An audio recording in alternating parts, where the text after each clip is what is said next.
Hey, what's going on? It's Inventor here, with more gameplay for the Affliction Curses Necro on Diablo 4 Season 9.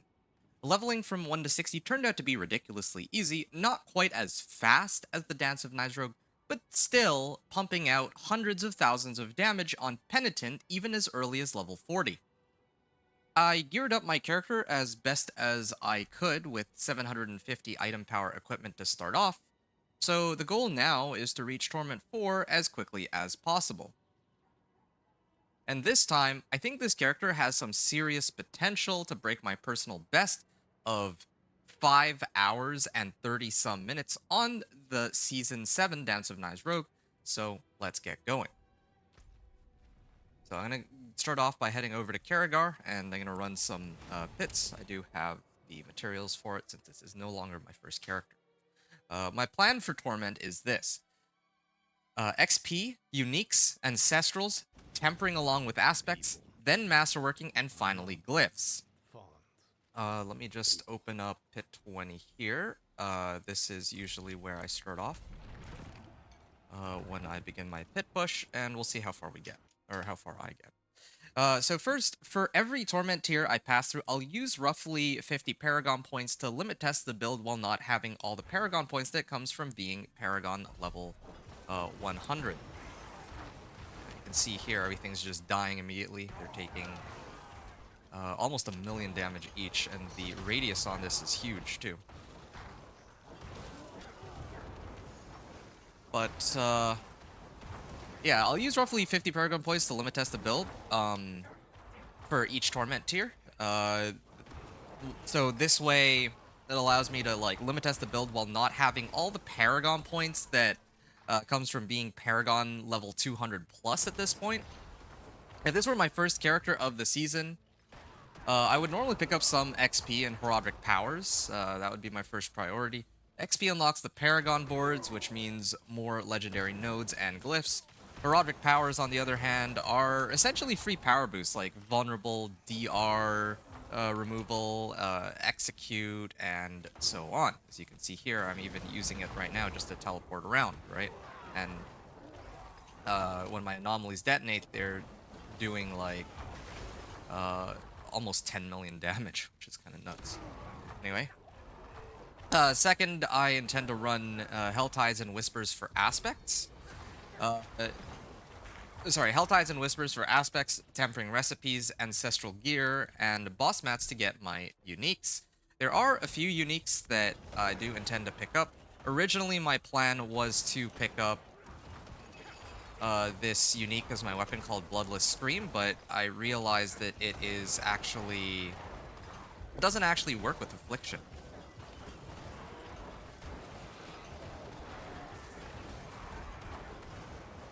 Wow, this is pretty nuts. Yeah, so Affliction doesn't work with Bloodless Scream because Bloodless Scream, the unique, only works for unique specific or for skills specifically, right? So what that means for me,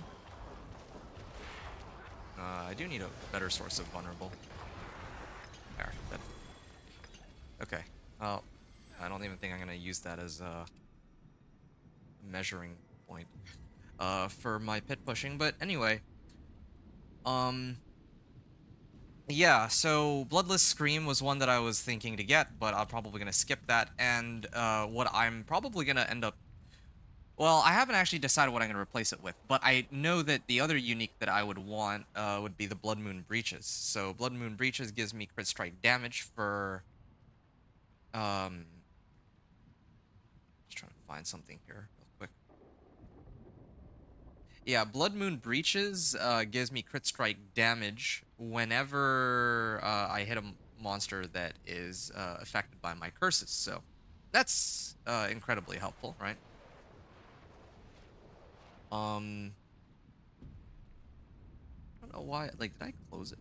It's weird. I'm trying to find my build planner. Oh, there it is. Okay, found it. All right. So on my build planner, I am running two uniques. It would be Blood Moon Breaches and Penitent Greaves. The Blood Moon Breaches comes from Zir, if I recall correctly, and the Penitent Greaves comes from Grigwar. So both of those should be easy enough to get. I actually found some Ancestrals. That's good. One of the upsides of this build is it doesn't really require too many uniques. Ooh, that's nice. It doesn't really require too many uniques to function. I am only really going to be looking for ancestrals for the most part, looking for the aspects that I need for the build, things like Great Feast aspect. So that should help. Anyway, so I did get a bit sidetracked. So once I... Oh, Pit 25. This is for Torment 2 now. My resistances will go down a little bit, but that's fine. I think I should still be able to survive. And yeah, I should be okay. So after getting my stuff from Helltides and Whispers, the next thing that I would need to deal with is Masterworking. Masterworking rank 4 usually is where I like to go. Masterworking rank 4 is usually pretty reasonably easy to get. And I'm gonna do this by picking up Obdicite from either Nightmare Dungeons, like strong rooms and whatnot, because that's a really fast way to get Obdicite now. Or alternatively, I might just end up running, or I might just do the reputation rewards instead. So yeah, a lot of options there.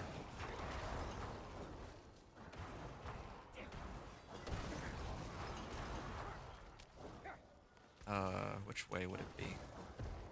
Lethal Shrine. Oh, okay.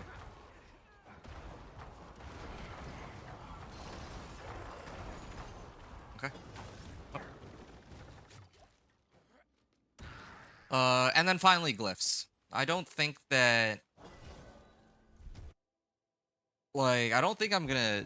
Well, okay, so glyphs and then rank 46 legendary glyphs if necessary, but judging by how strong this build feels right now, I kind of have my doubts as to whether or not I'm actually going to need any rank 46 glyphs. I bet I might actually be able already to push directly to the end with just like rank 16, or rather rank 15 glyphs. That's my hunch, but you know, we'll see. It's yeah, I'll have to wait and find out. Yeah, I'm gonna need to readjust my skill build for sure, but right now I'm just using it the way it is because...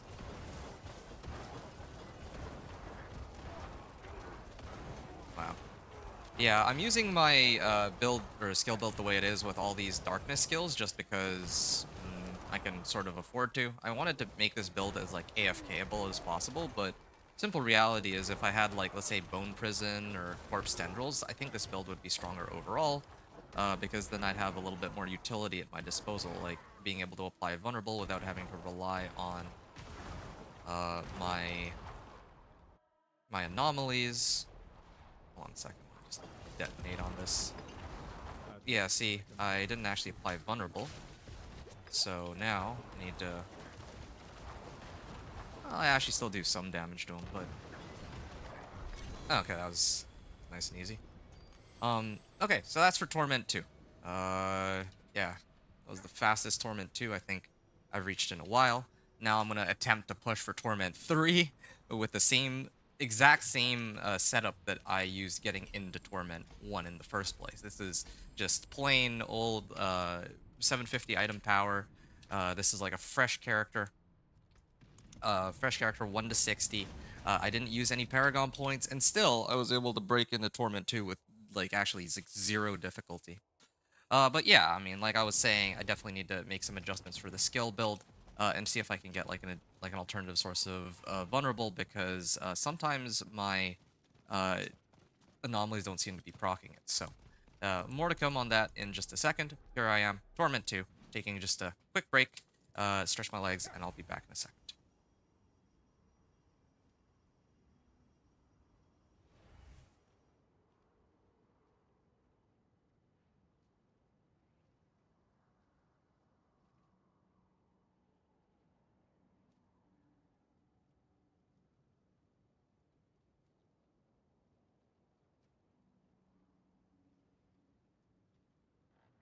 Okay, moving on to the next pit run.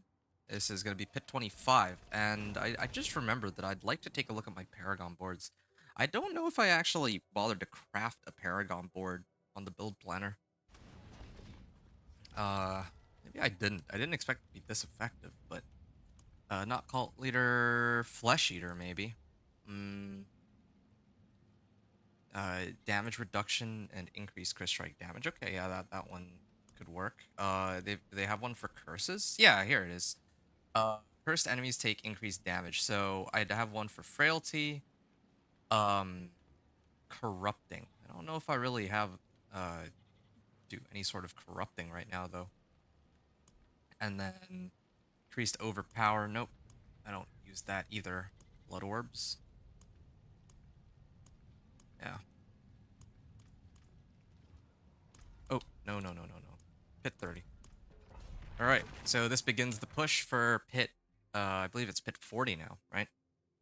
If I make it to pit 40, I unlock Torment 3. And if I can't make it to Torment 3, that's okay. I'll just throw in some extra Paragon points. I have quite a few in reserve, too. Like, look at this. I can still kill them.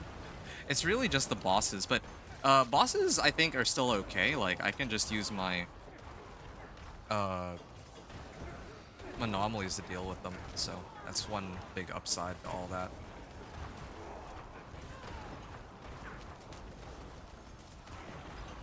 Yeah, and I don't think I'll be able to make it all the way to pit 40. I didn't actually gear my, well, I mean, not with this level of equipment. I didn't even max out my resistances or armor. I mean, it's a miracle that like in my eyes, that I'm able to do as much as I have been already. Oh, oops. Okay, they do take a little bit longer to go down, but I can... I can still kill them. Yeah, I mean, I hate to admit it, but I feel like this is the, in terms of just raw damage numbers, this is the strongest build I've ever made with no, like at this level of power, right? With like just 750s, no extra uniques, no Paragon, uh, no extra Paragon boards. Like, I'm sure it'll fall off later, but this is actually kind of nuts. Okay.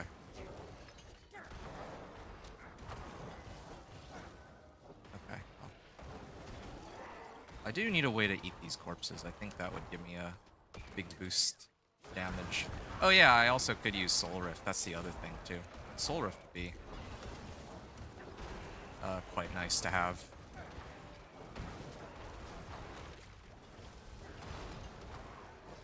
Yeah, still no way to apply Vulnerable easily or consistently. Definitely need to find maybe like Bone Prison or something. 5 million, but that's from all these anomalies. Yeah, I don't even think my companion, like, if it comes to pit pushing, my companion druid is probably my best build for that. Like, usually I can make it to like pit 30 or so, but then I hit a hard limit after that. If not pit 30, then pit 35. Like, just before Torment 3, at best, right? But this is one of those cases where, no, I actually... Well, okay, I guess to be fair, though, unlike my companion druid, this build actually has these anomalies, and these anomalies do stupid amounts of damage. Yeah, like, I'm just relying on the anomalies to kill,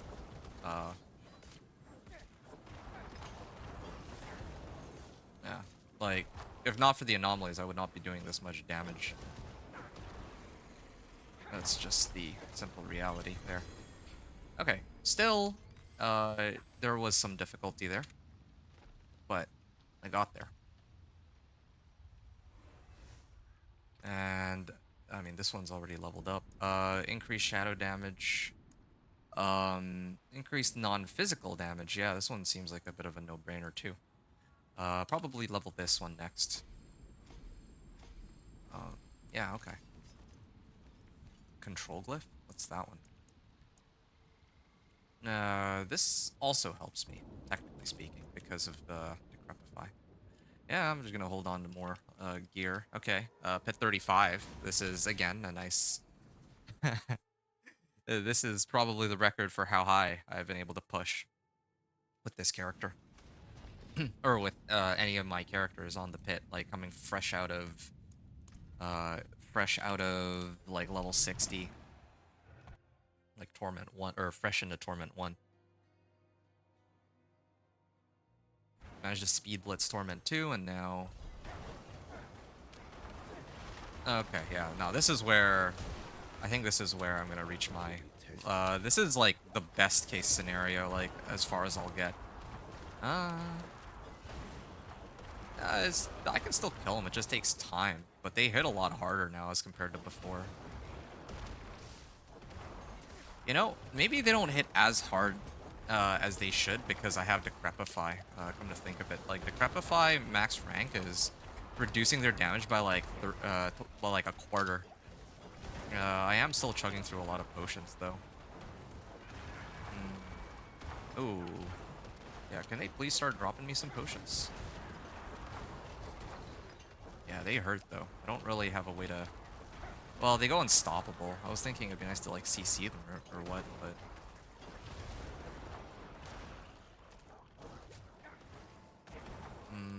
Also, Essence. I don't really... Not really generating as much Essence as I would like to be, but... Yeah, this is probably where I'll hit my hard stop. Even if I, by some miracle, could clear Torment 3, like if I had enough, even if I have enough damage to clear Torment 3, I'm pretty sure I'll just get one-shotted because I don't have any,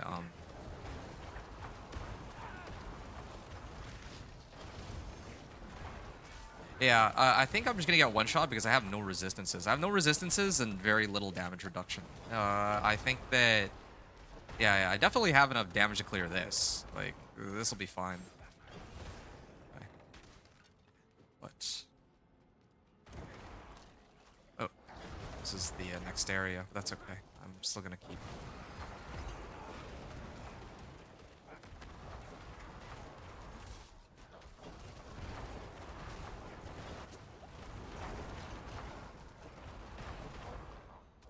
Alright.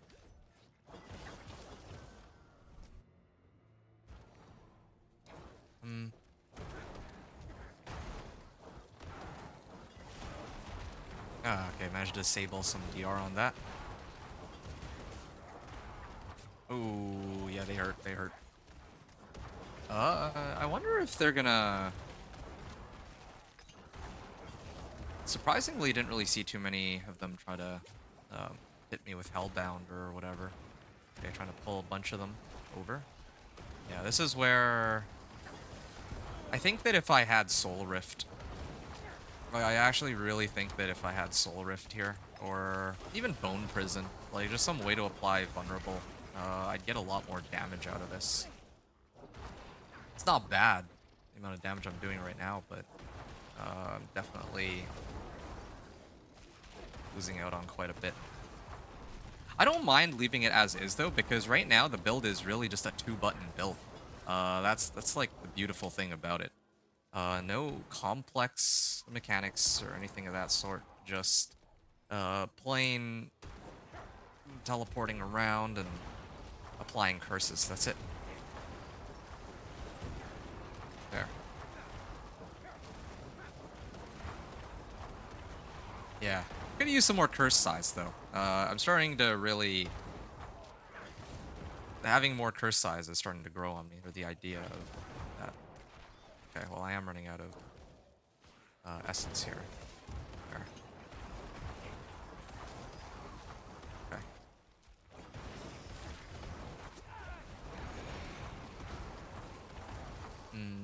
Maybe if I just take him out.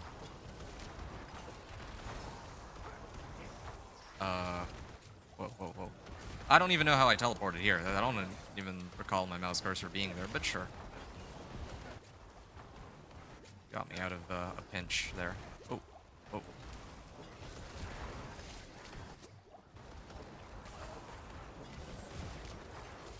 Okay, that's most of them. Let me just finish that one off. Okay. I gotta pick up some potions so I don't just die in the next part, and then... Decrepify all these, pulling them all in. The more the merrier. Pulling them all in, and then I can Oh, there's one here that has DR, so I have to kill that first. Yeah, if I had higher curse size, I might be able to like actually hit all of them, even from like 2 screens away. Of course, the limit is 100% on curse size, but still pretty good. I feel like this bar should have already been maxed. I did actually kill everything. I didn't skip any of these monsters. Ow.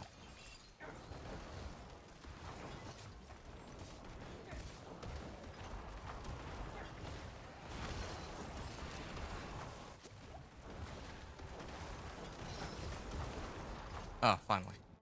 Okay. Greetings. That was thanks. Goodbye. Not Alright. farewell. Here we go. Oh, it's Fair Color of Frost. Oh. This this might take a while though. It seems. Bosses. Actually spawned some ads too. Nice. Alright.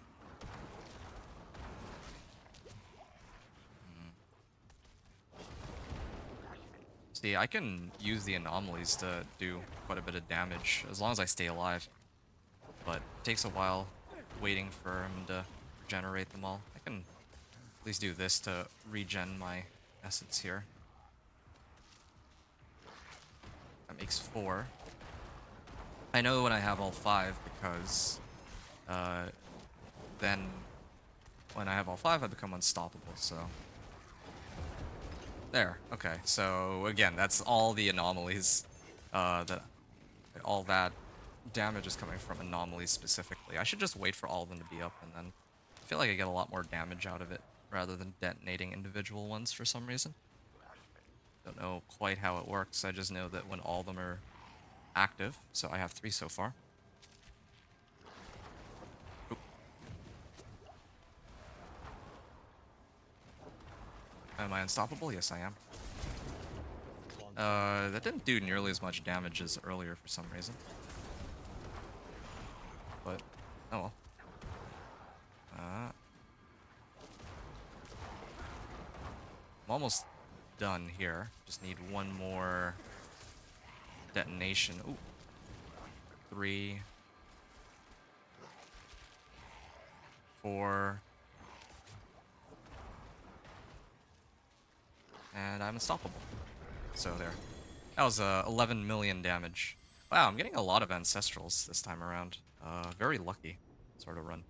But, okay. Nice. Hit 35. And I'm going to use that as a benchmark. I don't want to push for pit 40. I think I'll just die. I mean, I could try for fun, but... Yeah, like, dealing with this boss took, like, way too long. And, yeah, I think I'm better off just... Here, 715. Okay, I'll use that as my starting point. Pit 35 clear. At 25 minutes into the run, and I had 7 minutes and 15 seconds remaining. Same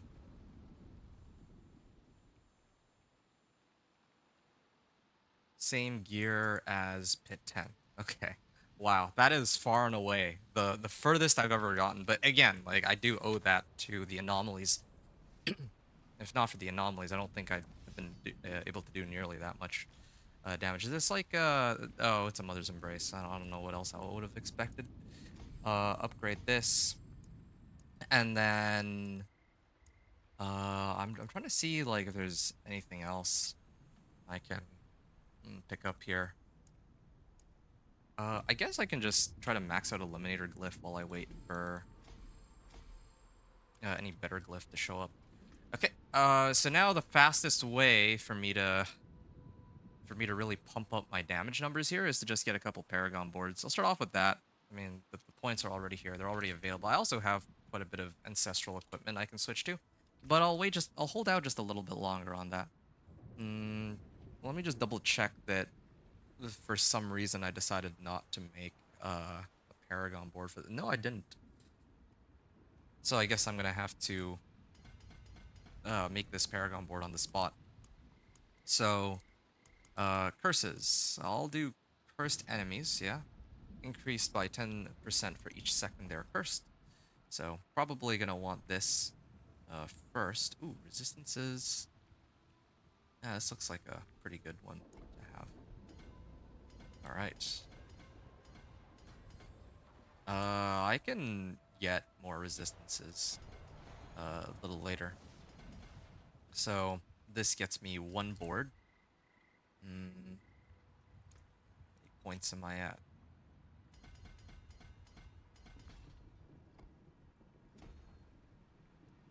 Non-physical damage, yeah. So dexterity.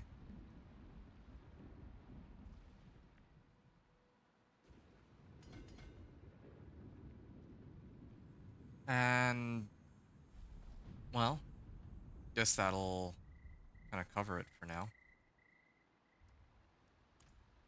So this is Paragon level 30 or so, so far.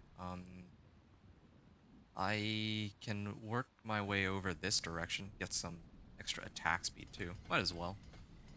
That is a lot of attack speed though, man.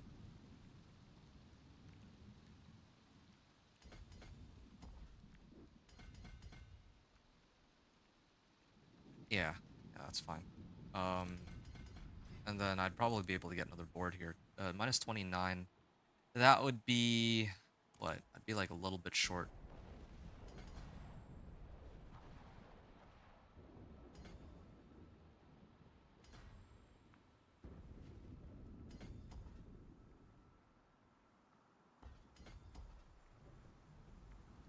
Okay, let me take a look here. Minus 29. Ah, this is close enough, I guess. Yeah. So I have one extra Paragon board with one glyph. And ideally, I'd like to pick up, like, I mean, so I already cleared Torment 1, so I should have 50. This is the 50 Paragon points from Torment 1, but I also opened up Torment 2, so I would run another 50 Paragon points, and that second board is the one that I'm actually really curious about. I would want to get Ascent of Death, and then after that one, well, I'm not using either of the first two, of course. It would probably be either Blood or like I don't overpower, so that one's kind of a moot point.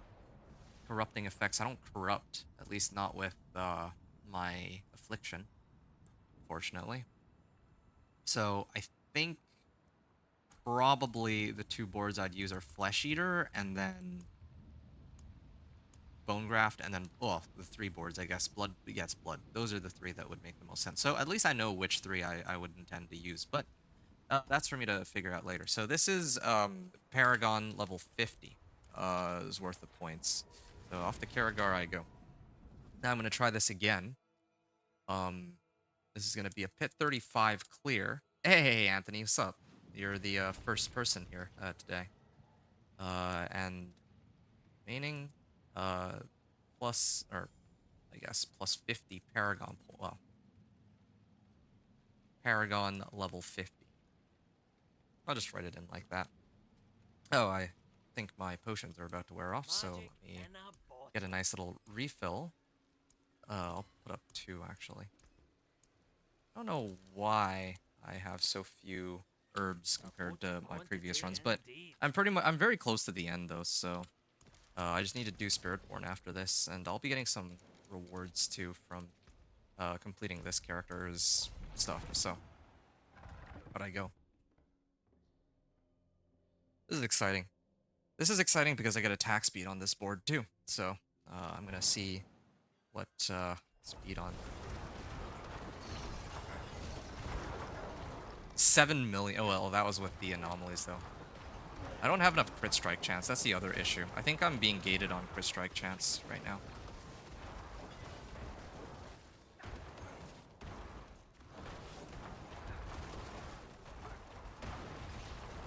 $1.8 million on the damage.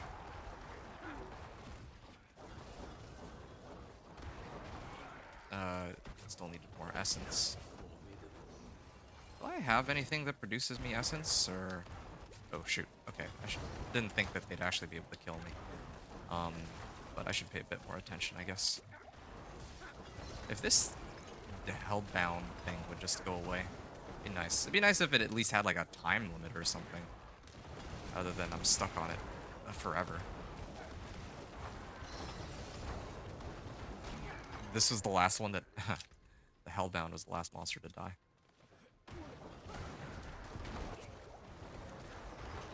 I think I have a bit of an issue here.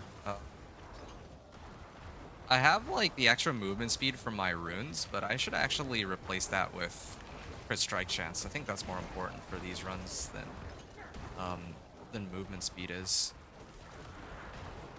Yeah, I could get a lot more crit strikes off of my board. Not for that. Oh, okay.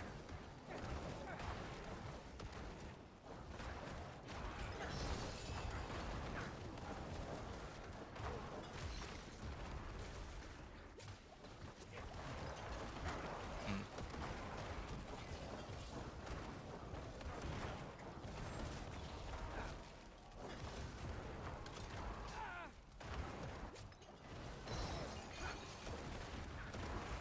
Oh, whoa. I'm actually amazed oh, I'm amazed I survived that. I thought for sure I was dead there with the amount of damage they were doing. It's just because of this stupid Hellbound. Like, if there was maybe Blood Mist. If I had Blood Mist, it might be a little easier to stay alive on this. I'll use the Blast Wave Shrine here rather than on the boss because I don't want to cheat the boss fight. Well, not just cheat it, but cheese it, I guess.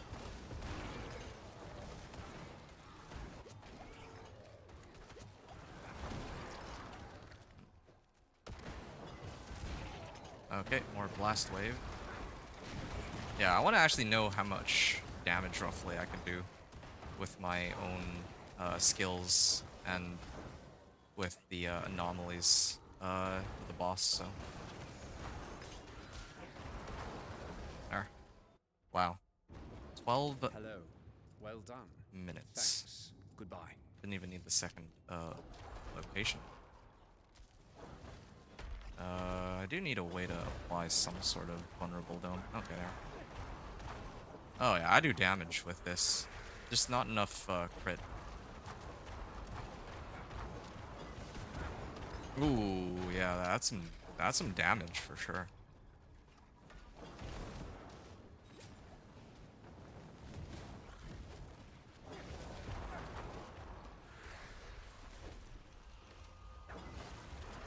Hmm. Almost done here. Yeah, I think 10.5 minutes would be a good indicator, roughly, where be able to.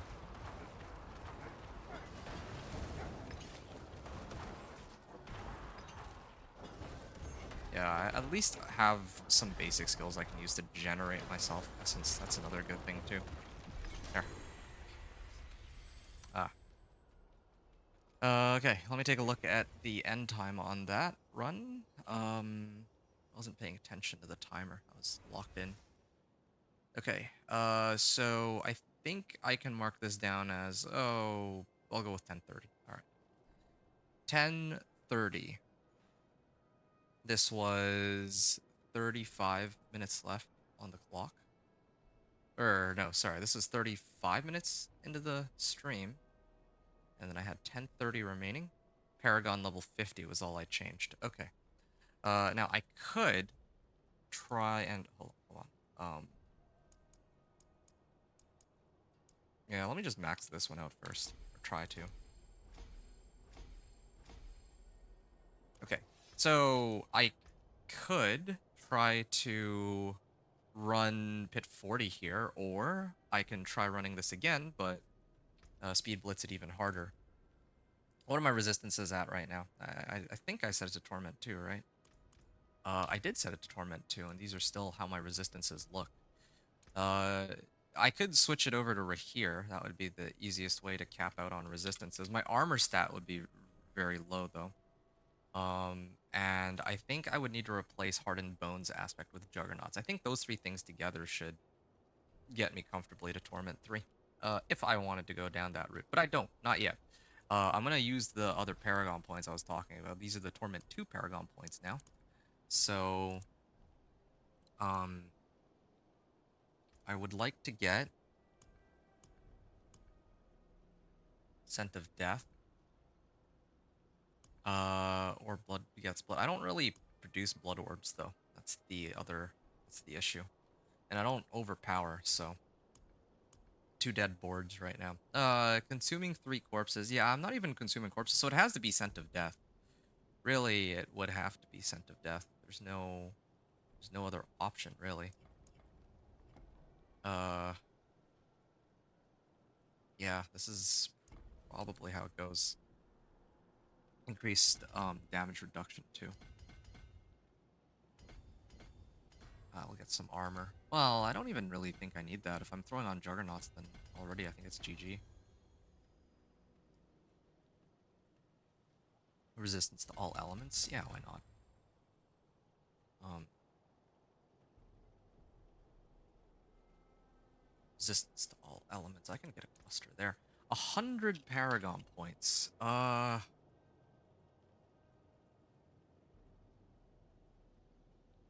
Okay, well, I don't need to get more damage. What if the trick isn't to get more damage, but to actually get more survivability? There. That should do for now. My resistances are already shaping up to look a lot better. Just a bit short, though. Yeah, I guess I could just throw on Rahir and be done with it.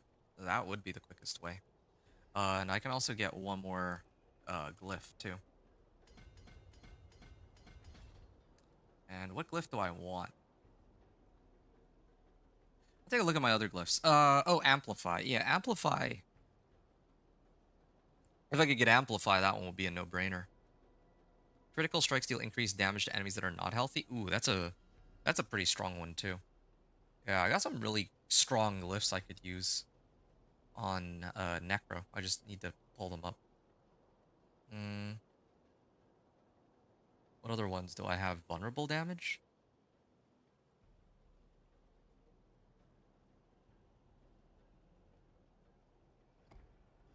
Okay. I'll grab this for now. And then maybe if I level this, I can get...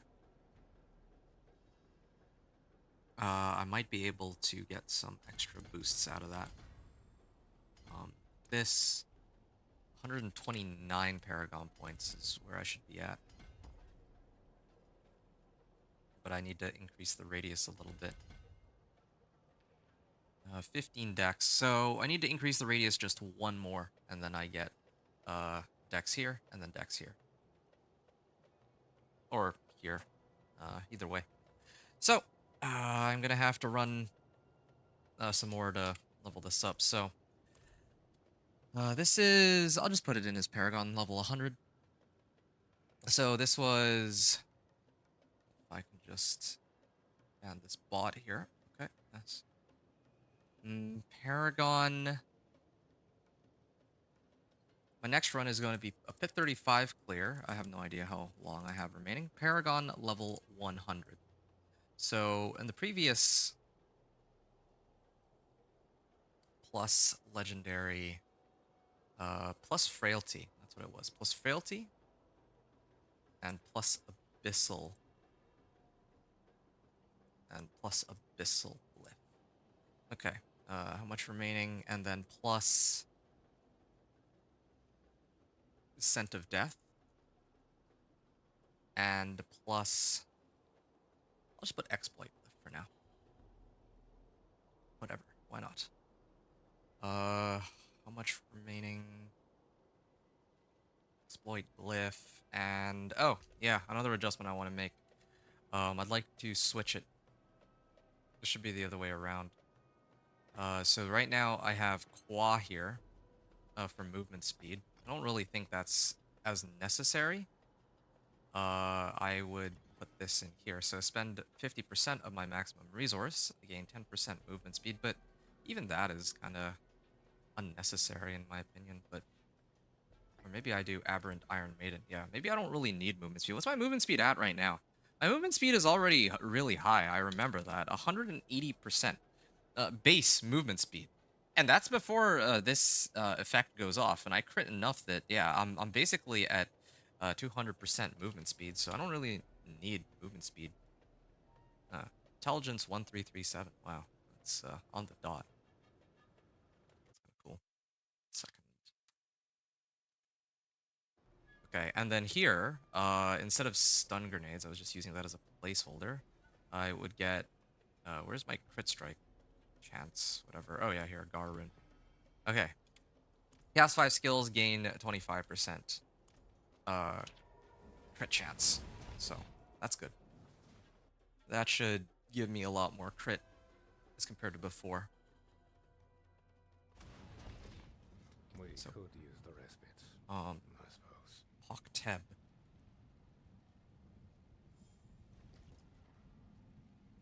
Pokgar to Pokteb, and then Ker Kwa.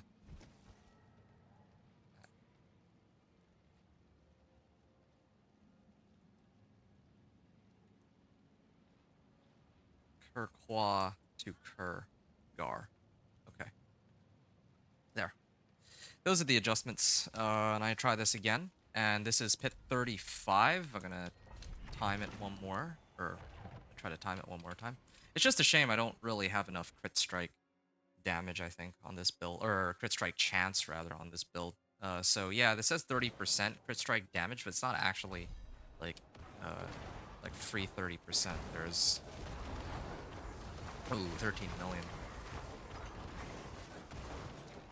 And I also have more attack speed too, so I might be able to teleport more, like get more teleports off with my,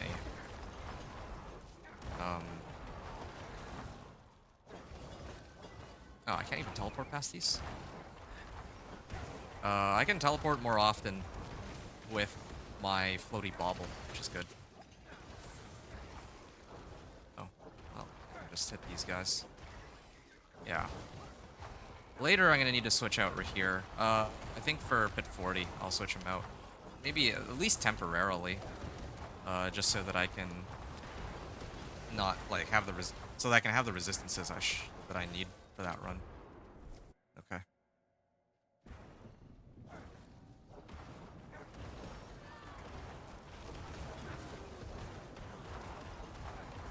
I don't even have my uniques. I definitely want to at least get the Blood Moon breaches before I end this run. That might take me some time, but yeah, it needs to be done. Like that's like so much damage that I feel like I'd be doing this build a disservice if I'm not actually showing it.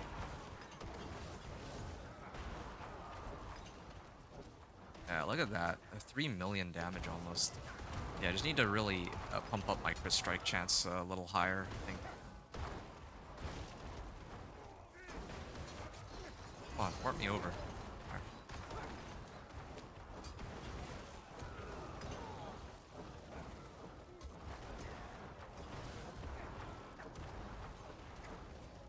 Which shrine is this? Blast Wave again?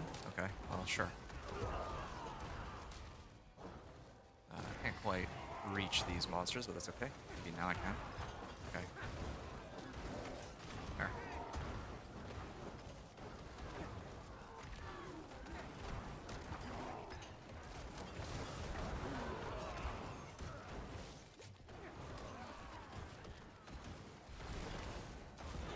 There. And the Blast Wave shrine is still up. I could probably hit him with the first Hello. charge, but Impressive. let's see. Thank you. Let's make it Farewell. nice and fair.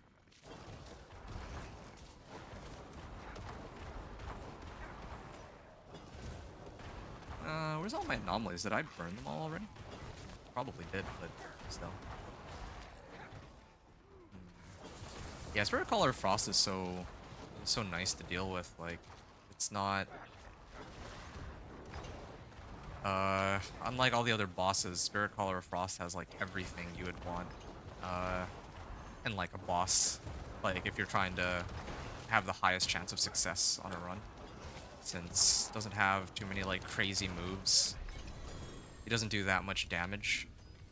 He spawns ads, so you can probably like I mean if you're playing like Chain Lightning or something, you want fewer monsters to bounce off of, but in this case it's quite helpful.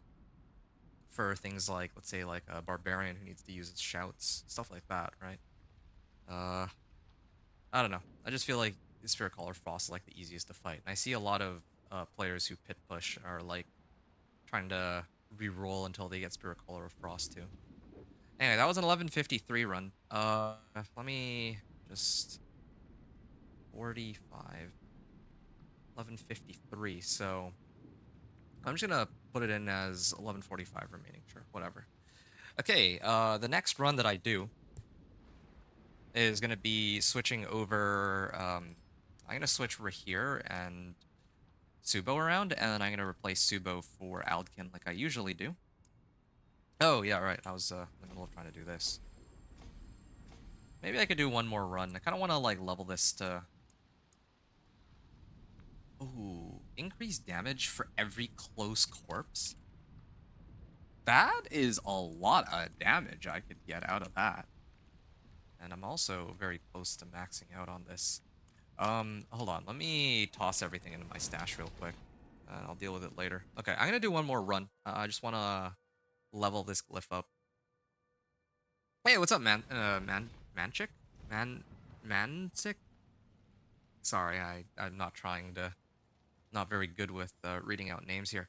I tried Necro 2 season, but never really succeeded. This build seems cool. Thanks, man. I appreciate it. Do you advise as a first-time Necro? Yeah, definitely. Honestly, this is the strongest Necro build I've ever made. Yeah, no, I'm genuinely like astonished at how good the build is. Well, okay, let me start off with this though. What other Necro builds have you played? Because me personally, I've played Bone Spear, Blood Surge, Minion Necro, and I have never played the Shadow-based builds. I don't really have much of an interest in them, and I know that Corpse Explosion exists. I know that Shadow Blight exists and all that, but yeah, I'm a little curious because if maybe I could like because you said that you could never make Necro work. You mean like you could never reach Torment 4 with it, or what? Because the thing is, Mansick, the reason why I would say that, yeah, this is a good build, that, like, if you're a first-time Necro, yeah, I'd absolutely recommend it because, like, look at my equipment. These are all 750s. I don't have a single unique on my build. 750, 750, 750, 750, right? All 750s. And, my Paragon board, like, yeah, I'm Paragon 200, but I'm only using 124 points. And that's by design, like that's on purpose because I'm trying to see like, okay, if I were a character or if I were a player and this is like my first character, right? I wouldn't have 200 Paragon points, but I think it's fair to assume that by the time I unlock Torment 2 and I'm pushing for Torment 3, it's it's a reasonable choice, or it's a reasonable expectation that I'd be around Paragon level 100 by now. Minion was kind of slow, and Minion AI was so weird. Ah. Okay, so, one sec. Let me sort this out first. We gotta get this guy, and then I'm gonna get Aldkin real quick. Aldkin, Reinforcement, Field of Languish, and oh, I don't know. When I get hit by CC, I suppose. Whatever. Sure. Okay, cool. I can go back to Karagar and then do another run real quick. The open road is nice, but I did miss civilization. Meaning, Rahir, or no wait, it's Subo to Rahir for resistances, and then I also switched Hardened Bones for Juggernaut aspect. Okay, yeah, I kind of need to do that because if I don't, then I don't have enough armor. So I don't really evade all that much. Oh, wait, what am I doing? Juggernauts. Definitely did get at least one Juggernauts. So okay. You're almost done with Sorcerer, and I'm wondering what to try next. Oh, okay. So what builds do you have in mind for what you can try next? Let me just like run me through this real quick, and I'll see what what feedback I can give. The thing is, when you're talking about Minion was kind of slow, right? Okay, let me ask you this: did you have a Ring of Mendelin? Any Minion Necro, like, I'm not kidding you. So I played Minion Necro last season, so I have a pretty good understanding, or pretty good, like, idea of roughly what to expect, right? When it comes to the Minion Necro. And let me tell you this. Minion Necro Minion Necro, when I played Minion Necro last season, I was able to clear up to Torment 2 on just like the minions alone. But as soon as I added the Ring of Mendelin, then I was suddenly able to push up to Torment 3. Like just that one item alone. You can't really make, like, yeah, I'm sure that there's some builds out there where you could make it without a Ring of Mandolin, but Ring of Mandolin is like the entire build. I'm sorry to say if that's not how you want to play it, but I'm telling you, like, Ring of Mandolin is so key. Ring of Mandolin got me from Torment 2 to Torment 3 quite comfortably. Then the hard part was Torment 3 to Torment 4. Torment 3 to Torment 4, when I did Torment 3 to Torment 4, I needed to, okay, so my build was sort of weird. I actually ran like Army of the Dead with Flicker Step so that I could just keep recasting. So that I could actually keep recasting Army of the Dead. So that like my minions would get like a pretty big damage boost, and because Army of the Dead itself does some pretty insane amounts of damage, right? Like it counts as a summon skill, so it also does damage. So yeah, I hear you. Minions are pretty slow. The AI was kind of weird. Like fair enough. If you get Ring of Mendelin, I feel like that should help switch things up a bit. Druid Pulverize or Necro mostly because Necro is visually more appealing. I should start from scratch anyway.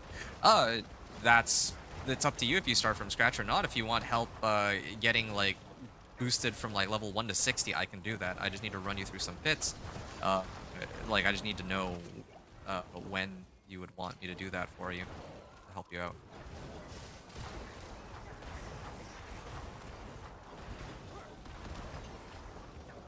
Okay, so Druid Pulverize. So Druid Pulverize is a pretty safe bet, though. I don't think anyone would really say otherwise. Like, you can't go wrong with Druid Pulverize. Like, Druid Pulverize is great. I don't think I've seen a single person complain about Druid Pulverize. It's so simple, too. Pulverize itself, the nature of it is you just pound your fist into the ground, and then you do, like, a lot of damage. And then now with the new unique, Rotting Lightbringer, I can pass that to you, by the way. I have like 2 Rotting Lightbringers. I play, like, I don't know how much of my content you've seen, but I play every character, or every build, or sorry, every class in the game. So, one of the things that I have is... one of the things I actually run... There we go, done.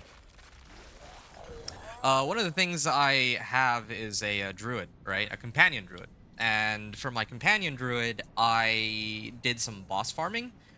And while I was looking for some of my own uniques, I did find like some duplicate copies of uh, Rotting Lightbringer, the unique that you're looking for. Super cool. Now I'm on mobile, back on PC tomorrow. Okay, yeah. I don't think I'll be here tomorrow, but I'll be here on Sunday probably, if and I'll be running Spiritborn. So if you want me to toss you the unique that you're looking for, I can do that for you. Just let me know. And it's no problem to me. Like I have so many of these. I hold on to uniques in case people actually need them. On for every close corpse. Yeah, well I don't always have close corpses, do I? Okay. I keep trying to max this out next. So let me show you what I've got, right? Okay. +2 curse skills. I don't know if I really need this, though. +2 curse skills, because I'm already pretty loaded up on... most of my damage is coming from Affliction. Anyway, yeah, Affliction, this is a pretty fun build, but I think the issue with it, the reason why I would struggle to recommend it is because I feel like I don't want to, like, recommend a build that's not... how should I put this? Not very many people are playing this build at all. I feel like of all the like I could be completely wrong about this, but I don't think I've seen a single other content creator play Affliction. I know there's some people playing Shadow Blight, but I don't see anyone playing Affliction. But this Affliction build is pretty strong. Like I don't have a build which at this point in my progression to Torment 4 has been this strong. Like, this is actually, like, not exaggerating, this is the strongest build that I've been able to make so far. Out of all the characters that I have created this season. So, yes. Or strongest In the sense of, yeah, at this point in Torment, like I'm an hour into my gameplay on this build and I'm already almost in Torment 3. I mean, I could reach Torment 3 right now if I want to, but I'm just trying to figure out if I want to run one more Pit 35. Um, yeah, okay, sure, fine. I'll run another Pit 35 and then I'll push Pit 40 after that. Indeed, not seen you either, right? Cool. Cool. I'll try to reach some way, I guess Sunday. Yeah, I mean, just let me know. I have the built, like, need to find it, but I need to go grab that unique, but I do have it. You're gonna just have to believe me on this one. A random guy on the internet wouldn't be joshing you about something like that, right? Unfortunately. Oh. Yeah, so you can actually see the build for yourself. It is a lot of fun. Like, there's no question about it. It's not like I'm hyping it up. It's not like I'm hyping it up and it's doing like really low amounts of damage. No, the build is kind of nuts. Yeah, and you can, I mean, you can decide for yourself if you think the build is actually, or like actually looks worth playing or not. But yeah, you can kind of see like, you know, oh, it hits, it slaps. It has like good, pretty solid damage. It has good mobility. It has good AOE. And by the way, me being able to double teleport comes from this boss power called Floaty Bobble. You can actually put this on any other build, but yeah, it's just, well, yeah, you can actually run Floaty Bobble on pretty much anything. But yeah, this is just the character I'm running it on, and this is how I choose to play the build. So, get the idea. Yeah, let me know if you have other questions. So Minion Necro, right? Did you run Ring of Mendelin on your Minion Necro? I feel like there are people who say that they, like, most of the people that I've talked to that struggle with Minion Necro, it's mainly because they don't have Ring of Mendelin. I feel like. Otherwise, if you have Ring of Mendelin, then you should be able to at least make it a Torment 3. Torment 4 is a whole different story. That one might be a little bit more troublesome, but Torment 3 should be fine. If you had to rate, it's a mapper or a bosser? Oh, definitely a mapper. Like, it's got really good, like, it's got really good AoE damage. I mean, not to say that its single target damage is bad, but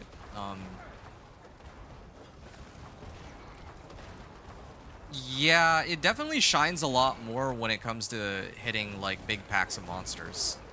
Uh, I don't know. I mean, I haven't really played, like, I only just created this character, so I haven't actually run any bosses with it, so I actually don't know what its full potential is. Like, if I were to try to run like T4 bosses, maybe it would be like insane. I have no idea.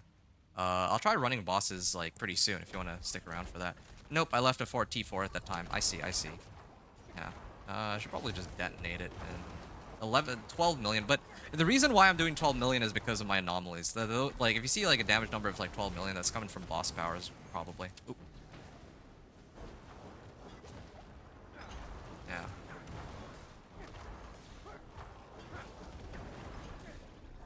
Just using Sever to generate my essence here. There, another, oh, 3GA. 3GA helm, nice. Did I get any recipes? Surprisingly, I haven't really picked up any recipes except for this one. But okay, sure. Intelligence, Thorns, and Shadow Resistance. I'll use it for the Intelligence, I guess, and the Shadow Resistance. I don't see anything better. Okay, this is a nice one. What am I doing? Why am I, like, looking through all this? I should be looking through this later when I make it into Torment 3. So, Eliminator, did I get any other ones? It's Amplify that I want. Amplify and Essence, and I can pick those up later, I guess. I don't have enough Paragon boards anyway.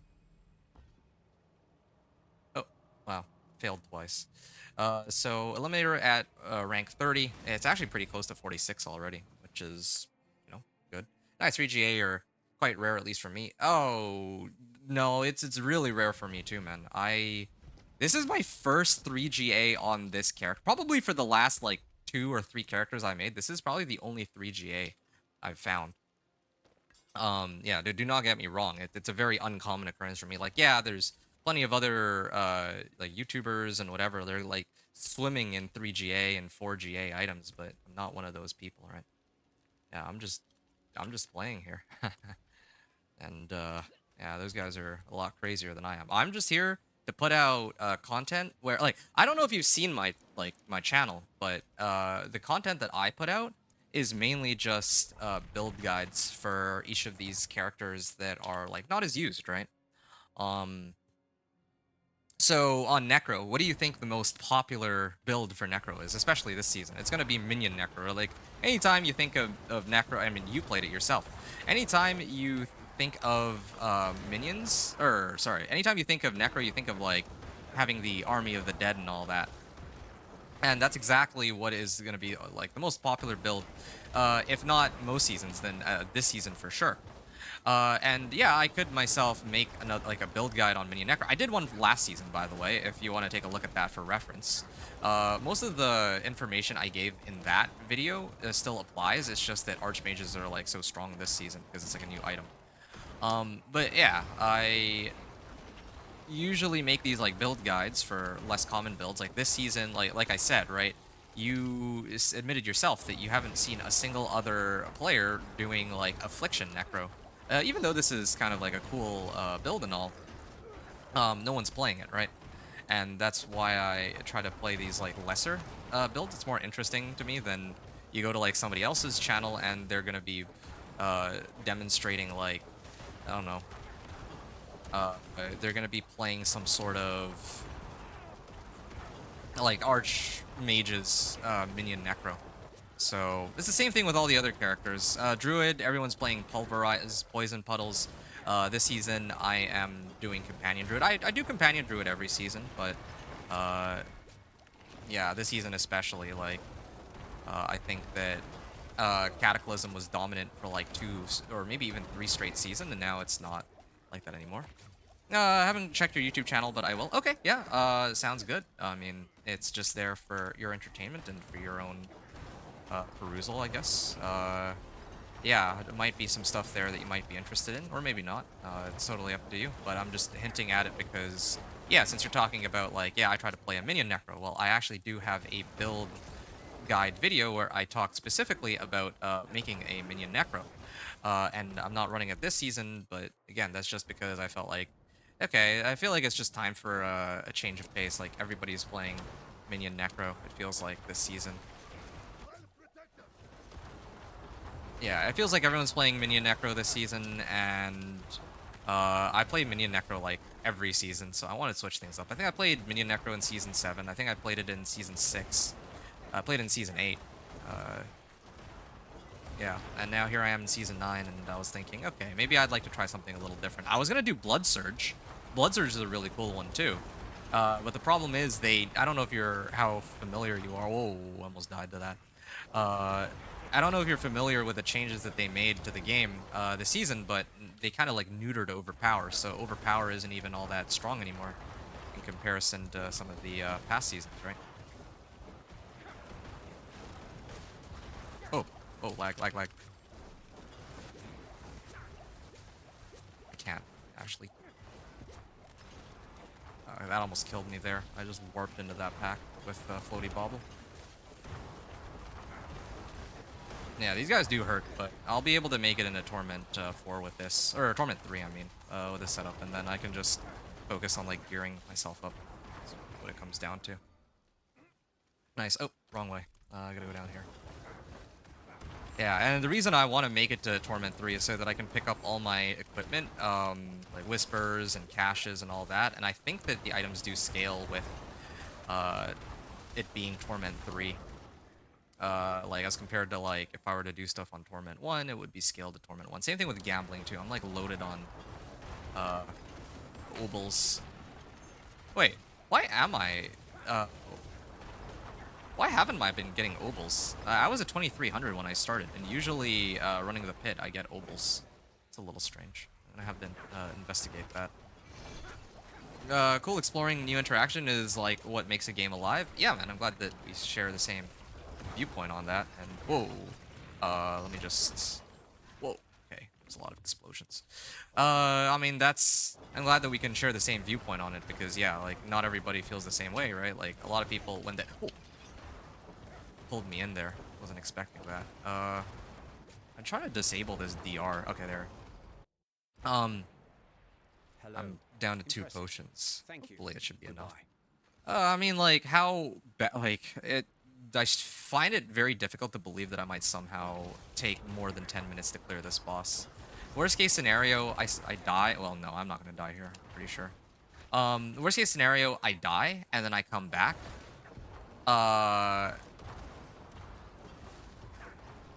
Yeah, and then I'll have all my potions. But I mean, that's even that is a bit of a far stretch, I think. Anyway, so what I was trying to say was that, yeah, like, there's a lot of people who, season after season, they're trying to play meta, and there's nothing wrong with that, of course, right? I just don't find that very interesting for me personally, trying to play meta, because, like, playing meta in pit pushing, okay? A lot of people try to push the pit. I'm not really interested in trying to get, like, this arbitrary number like pit 100, except for maybe with, like, Companion Druid, because Companion Druid is my favorite build in the game, so that one I might. But all the other builds that I play, I'm very keen on not uh not pit pushing, just because I don't really find it all that interesting. All I'm doing is really seeing the number on pit go up. What I actually care a lot more about is showing, like, I guess, showcasing builds to other people, right? I want to show that, hey, yeah, so this is what a ball lightning sorcerer looks like this season. Or, well, in this case, yeah, you can see I have this Curses Necro that I just opened a Torment 3 with, which is nice. Oh, there you go. There's my obols.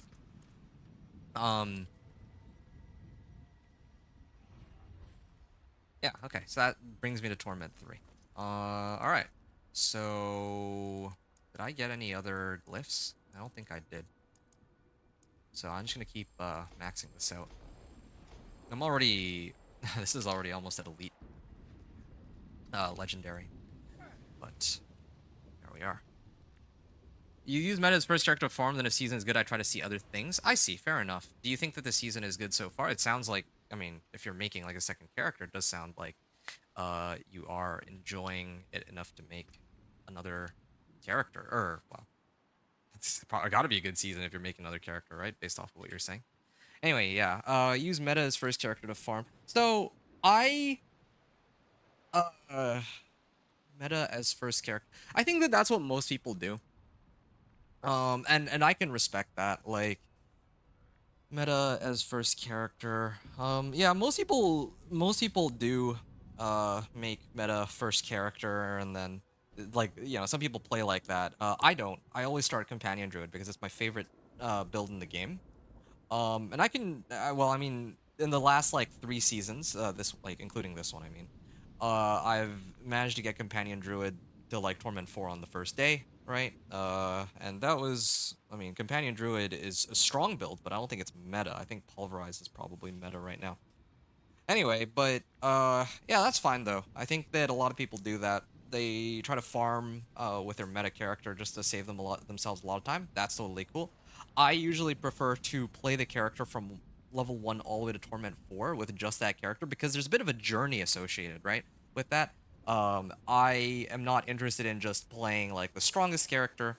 Uh, just for the sake of playing the strongest character to save time. For me, I'm actually way more interested in the journey of whatever character or build I'm trying to make for the season. So in this case, with the Affliction Necro, yeah, I could have started, I don't know what the meta build is, maybe like Shadow Blight or something, and then try to farm for Affliction, but that defeats the purpose. I want to know how strong the build is from start to finish running Affliction. So I'm going to be right back. Let's continue this conversation in a second, but yeah, I made it to Torment 3, as we can see. And now begins my final push of Torment 4, 1 hour into the run. So very fast.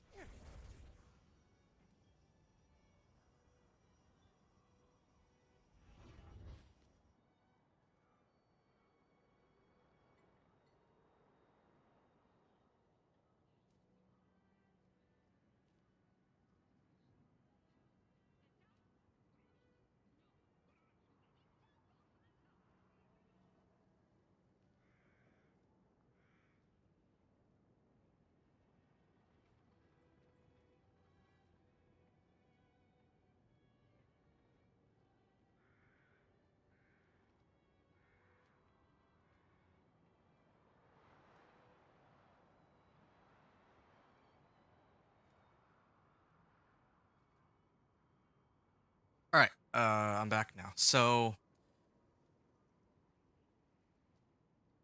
uh, yeah, I don't usually have much of an interest in playing meta though. The other reason why is because I feel like I don't really contribute too much to people's knowledge of the game if I'm just doing the same thing that everybody else is doing. That's really it. And there's nothing wrong with playing more meta or whatever, but I just like if you were to pull up any other stream, then you can already like if you let's say like a druid, right? You pull up any other druid stream, they're probably going to be playing poison puddle pulverize, and yeah, that's great. But you know, like, what if you want to do like a tornado druid or something, right? So that's why I am trying to do the things that I am. Uh, that's really just the gist of it. Okay, I'm gonna pull open all of my rewards now that I'm on Torment 3. I saved it specifically for this. And let's go through these one by one. Shadow Cache, nice. Get a nice little recipe here. Okay, what's next? More currency cache, good. Hopefully this will give me materials to make more potions with. Blood innovation, cool. Currency cache. More currency caches. Shadow cache again. Come on, more recipes, please. Shadow finesse. That I don't think that really helps me, but sure, why not? Another currency cache. More materials. I feel like I don't really get that many gem fragments out of it, but whatever. Execution innovation. Also, gotta make sure that I do it one at a time, because if I don't, then I might end up getting duplicate recipes, right? That would be a kind of a bummer. Masterworking cache. This brings me up 686 Obdicite. I saw the amount. Summoning cache, cool. Minion augments, nice, nice, but not playing minions for once. And then, oh, okay, cool. Lair cache. Yeah, I'll do the masterworking one first so that I can kind of see. Oh yeah, there we go. You can see 5.6k to 6k. I mean, I already had Obdicite before, but I always mentioned that, yeah, you can just do rank 4 masterworking on everything using just the rewards they give you without running any additional nightmare dungeons. Somehow meta helps for those who have less time, but I see the off meta as a challenge and more interesting. Ah, well, I'm glad, again, that we share the same viewpoint on that. And I'm going to talk about that further in a second, but first I got to open this Lair cache. Okay, great. So plenty of... Well, I was actually hoping for the pants. Good old pantaloonies, as I think Paragaming says, but... okay, so speaking of pants... There, is that it? Tacits, shoot. I'm actually trying to roll for, oh, I'm not quite done yet. I still have like some boss summoning materials, so I gotta grab those. But yeah, give me a second here. So, magic and rares. Temerity, ooh. Alright, let's see here. I mean, I should probably just salvage this. I would never run a shield. Gives flat damage reduction. Anyway, whatever. I'm gonna pull open the 3 boss summoning mat caches, right? Okay. Would have been nice to have more stash base here, but oh well, whatever. That is a lot of Judicator masks. I wonder if that scales in Torment 3, because I purchased it back when I was in Penitent. But now, Malignant Hearts. Exquisite Bloods, that's the one I'm looking for. This should save me some time for clearing the Hell Tides. I do have... Well, the thing is, though, I have so many Baleful Hearts from my previous characters that I could probably just run those and call it a day. Yeah, I could probably run like 1 or 2 real quick. That should be fine. I just need the pants. That's really it. I mean, 9 Exquisite Bloods is not a bad start, but definitely need to get... where... Oh yeah, it is up there. Okay. Yeah, need to open this up. So, yeah, going to this discussion about meta helping for... Yeah, it definitely helps people who might have less time, right? But even for the people who don't have that much time, it's like, yeah, okay. I mean, if you want to experience everything there is to do in a season, and you want to make sure that you have enough time to do it, then yeah, I guess meta is the way to go. There's no doubt about that. But I think it also depends what kind of player you are too, right? Like some people wanna, like for me personally, I don't care what the strongest build is. I just wanna, and it's not like I'm like swimming in time, right? Either, but I do want to, like for me, I like as a druid, I don't just want to play poison puddles. I don't find poison puddles all that interesting, if I'm being completely honest. I actually find it a lot more interesting to play companion druid, right? Because that's my favorite build.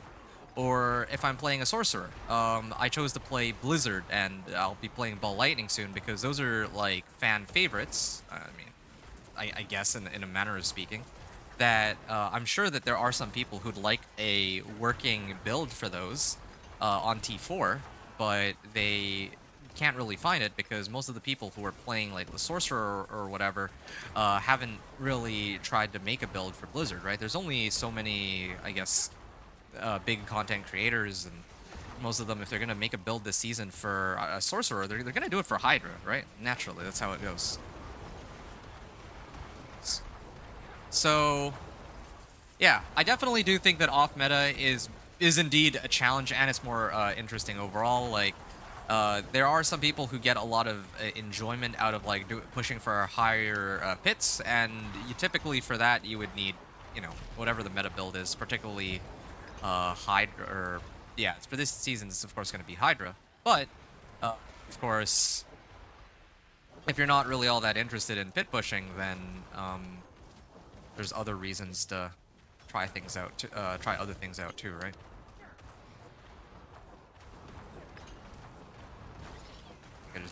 Yeah, there we go. Okay. I was expecting her to go into invulnerability, but she didn't, surprisingly. Okay. I could run her again, I guess. And then I think I'll be... Do I always get 12? Huh. Well, it doesn't matter. I'm still sitting on like 59 Baleful Hearts. I come from last epic in PoE where efficiency seems more important than fun. So meta is a must, but D4 can be different. Um, see, the thing is, I don't really play last epic, and I've never touched PoE, so I don't know how those games are. Yeah, that would be unfortunate. But for Diablo 4, I feel like, especially with a lot of the changes they made in recent times, I feel like, yeah, like this is the kind of game where you got two options, right? You're either trying to play the game to reach Torment 4, or you're trying to play the game and I guess finish your character, or you're trying to play the game to push the pit, right? If you're trying to play the game to push the pit, then yeah, you have to play optimally for that. I'm not going to pretend like you don't. But on the other hand, if your only goal is just to make it a Torment 4, then yeah, like off meta, you can get there just fine with most builds. Most builds. I'm sure that there's some really like weird, like let's say Blizzard, okay, like base Blizzard with no ice spikes. That's probably the best example I could come up with just right off the top of my head. Like no one, like I'd love to play Blizzard by itself without ice spikes, but it would be very difficult to play that build with no ice spikes and still be able to reach Torment 4. There, done. And you know, that's a bit of an outlier though. I think the majority of other builds are typically like you'll be just fine without it.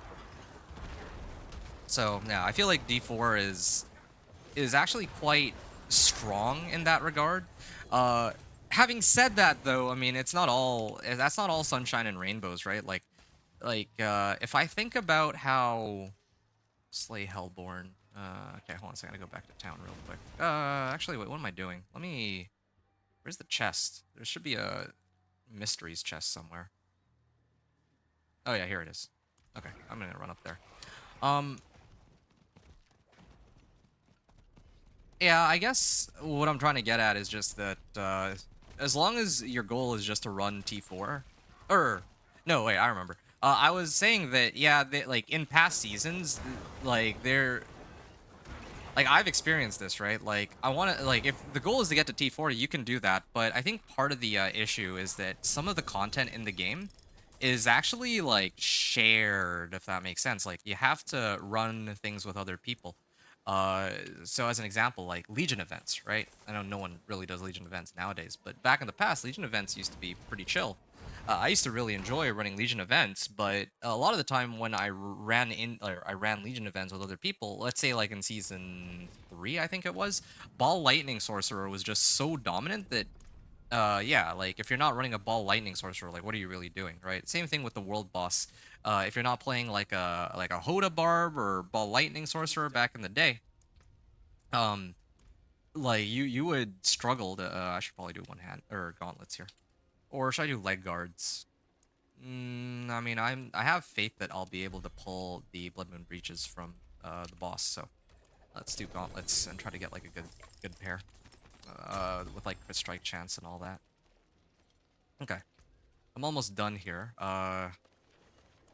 Hey, I got Shadow Augment's Decay. That's for my Affliction and Profane Innovation. I think these are the two recipes that I was looking for.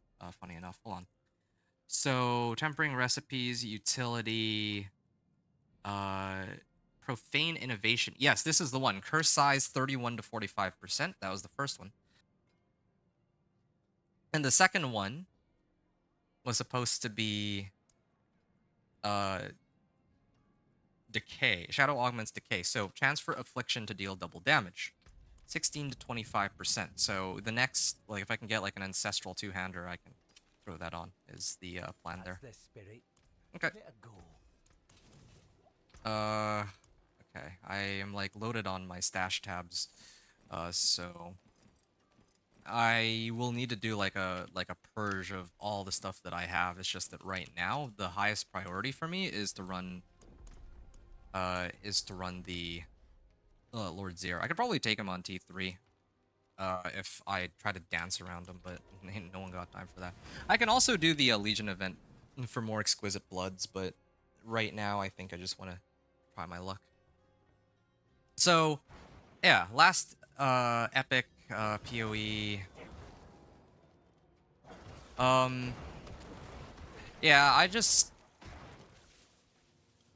I think that in some ways the balance in this game is getting better. It's in some ways more enjoyable than it was in the past. They're definitely taking steps in the right direction overall, I would say. Aside from like overpower is sort of questionable. Okay, I'm glad that I chose to fight him on Torment. Ooh, oops. I just teleported into like right into him there, so gotta be very careful about that. Anyway, there is some people who are quite dissatisfied with the state of the game, and understandably so. But me personally, I think that the state of the game is all right, at least if I'm just talking about balance. And I think that, yeah, there's like a few activities where if you're running it with other people and you're not playing like a strong build, then it can, it doesn't feel very good. But on the flip side, at least a lot of the activities in the game, Torment 4 or whatever, you can still run it even if you're not playing a meta build. It's not like in the past where, um, I guess, Infernal Horde's like T8 or T9. If you're not running, if you're not running like a meta build, then you would have a very miserable time back in those days. So, yeah. Ooh, what? That actually killed me? And I actually don't recognize that attack either. Hold on. That was definitely uncalled for. What are my resistances at? Like, they're maxed. And I'm on Torment too, and I'm struggling with this. Huh. Well, that's something. I'm pretty adamant that I can kill him, just, quite unexpected. Yeah.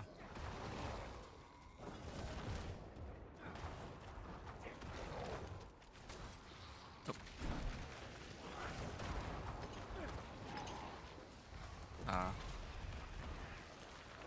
Oh.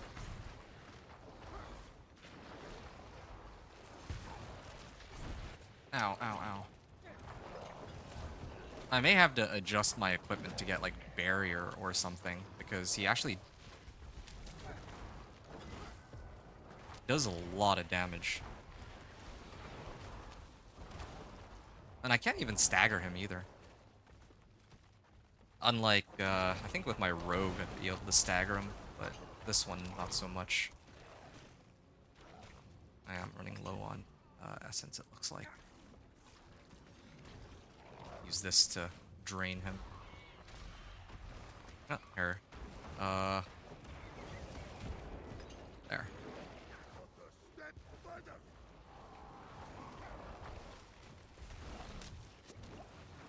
Oh. Ow. Dude. Okay, no, I'm sick of this. Hold on. I actually have to adjust my equipment, I think. I wanted to run this with, like... I wanted to put my character together after I find out which uniques I get. But right now I don't have enough damage to comfortably clear Zir. I mean, I only lost like 5 minutes out of that, so whatever, but um, now it's time to actually look at my gear and see what I need to switch out. So let me start off by picking up all my ancestral gear. Yeah, movement speed, max life. This is more dodge chance, which I don't really know if I need that. Got a lot of pants here too. Temerity, maybe? Could throw on Temerity. Healing received. What if I put on Temerity? Damage reduction while healthy. Yeah, okay, fine. I can switch that out for now. I don't usually ever use Temerity, but why not, right? Increased damage while alive. I would salvage that, definitely. Do I have ones that have, like, crit strike chance? No, not yet. Rings. I do have some pretty decent rings here. I have crit strike chance on this, and then I have attack speed on the other one. But I think I'll start off on this. See some steel you need? Damage reduction for my summons. Drained vitality. Maybe these two alone would be sufficient. These two adjustments. And then I'd have to roll off Thorns. This one's kind of a no-brainer. I'd need to roll it off for max life in this case. Okay. And then... blocked damage. Do I have...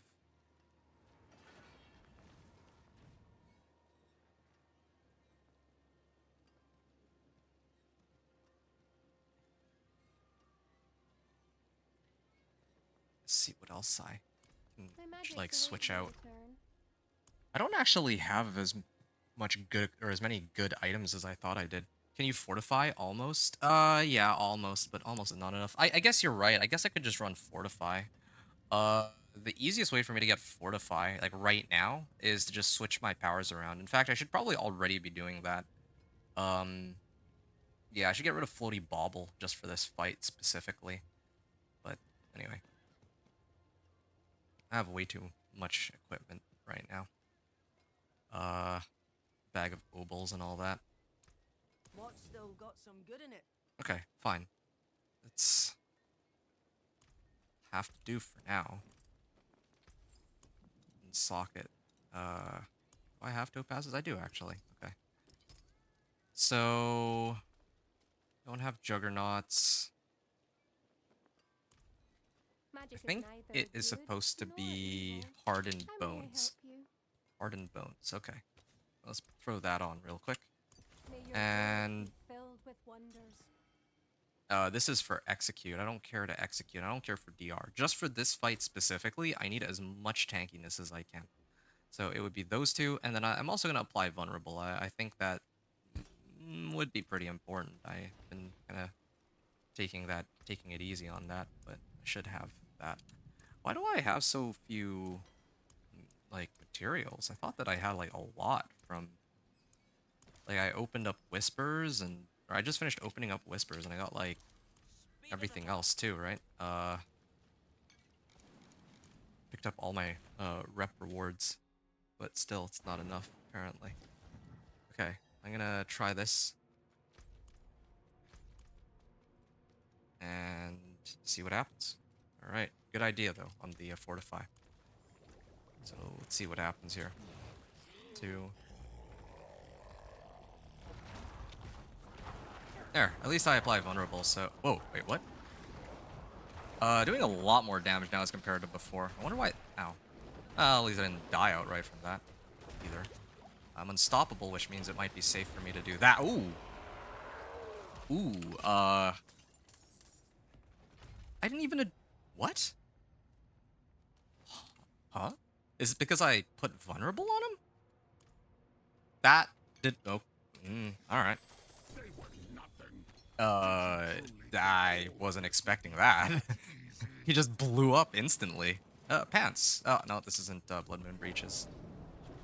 Alright. Okay. Well, why not then? That was not what I expected to have happen on this. I must be honest. But, alright. That's how it goes. Okay, I'll run it again then, I suppose. I have no idea what just happened there. Okay. Decrepify. Is it because I just have not had a source of Decrepify this whole time? Okay, now they're vulnerable, right? And then I'll just toss all these in. And I hit for 75.6 million. Alright. Gonna open this up real quick. Blood Finesse, nice. Neo Rune, Pincushion Doll, and Pants, please. Oh, okay. No Pants. Yen's Blessing. Yeah, I don't know. That, wasn't expecting that. Okay, am I actually looking in the right place? I could have sworn that it was supposed to be here that I get, my Blood Moon Breaches. I'm pretty sure it's here, but maybe it's someone else that drops them. I don't know. Alright, forget it. I'm just gonna start using, my Rogue Stash tab. I don't care. It's kind of messy. I don't like doing it because now I have to actually go back and look through everything, but it's fine. I got one more run anyway. Okay, let me take a look at the lair boss stuff. What a chunk. Yeah, that was crazy. I think, but that's not even my own damage though. That's just really just me using the anomalies. That's all there is to it. It's just the anomalies that are doing that much damage. I wish I could say that was my own damage. I mean, it is my damage, I guess, technically speaking. But yeah, those were the anomalies in action. Okay, I'm looking for the boss loot table cheat sheet real quick. And I was looking for Blood Moon Breaches. Blood Moon Breaches comes from... Oh, it actually comes from Duriel. Wait. Oh, I'm looking in the wrong place. Blood Moon Breaches comes from... Does not actually come from this guy. It actually comes from Andy. And Dariel. And Duriel. Okay, I could run those. I could definitely run those, but... Maybe I should just gamble for it. It'll actually save me a lot of trouble. I think last time I got Blood Moon Breaches from this guy just by sheer luck. Is probably what happened. Okay, now they've applied Vulnerable. Just gonna detonate them real quick. Popping off the hog, yeah. I'm pretty close. And keep in mind, like, I still have, like, plenty of room for this character to grow, too. I still don't get it whatsoever, but that's how it goes, I suppose. I can try to run Andariel here. I mean, I have one run attempt, right? So I might as well. But might just end up embarrassing myself. You know how it is with Andariel. Andariel is a pain to deal with. I get one run. Hey, Anthony. Duriel and the other main bosses will run Belial. Oh, yeah. No, Belial is the other option, but, I mean, I'm not exactly swimming in Betrayer's husks. I, unfortunately, have not discovered the secret of duping or anything of that sort, so I'm not really... well, I mean, and I haven't really traded for anything, so no such luck there for me. Actually, as a matter of fact, don't I also have, like, more Paragon points? I'll throw those in a little later. I'll get a lot more damage out of that. Speaking of which, like, where are my glyphs? I'm supposed to have Amplify by now, aren't I? Think I am. Okay, there we go. Now she goes into second phase. So...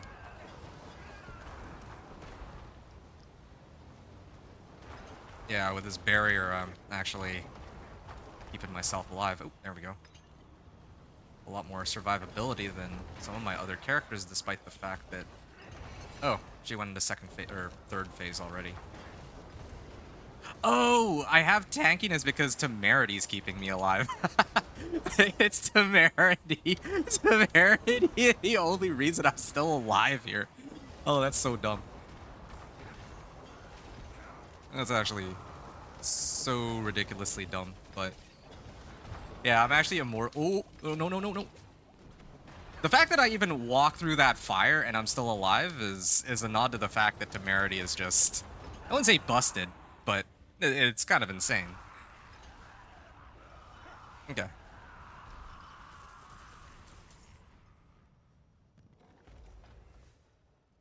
Phase bosses are not cool. I kind of agree with that, but I gotta do what I gotta do, right?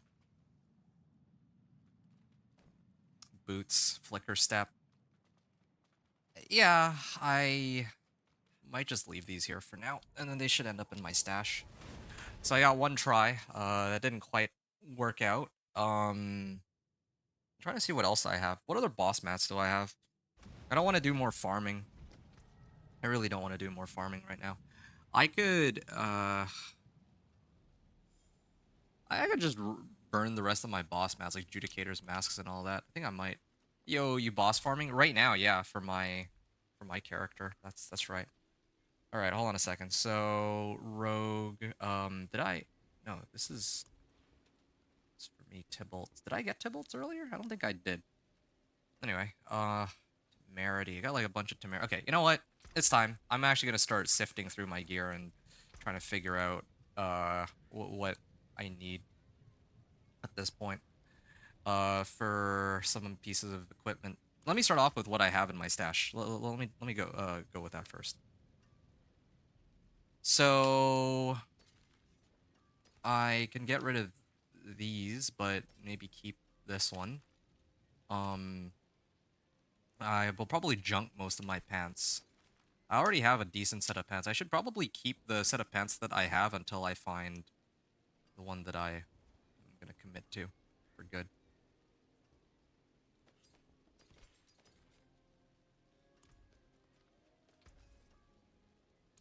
Better than starting from nothing. Amulet, boots. Okay. And this is gonna take a bit. This is gonna slow me down, but it has to be done. So, gonna start picking up the, well, probably gonna start getting rid of helms. I don't see myself getting any better helms.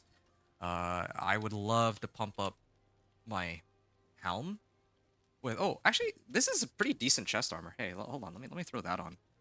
3 to Macabre skills. 3 to Macabre would be... well, I mean, I'd lose out on shadow resistance, though, if I switch over to this. So even this one might not be all that great for me to use in this case. Resistance to all elements, armor. Resistance to all elements. I'm probably going to get rid of these ones. I don't see myself using those, nor this. Soul Rift is active. I gain unhindered. Nice. Okay. And then, of course, daggers. Let me do daggers next.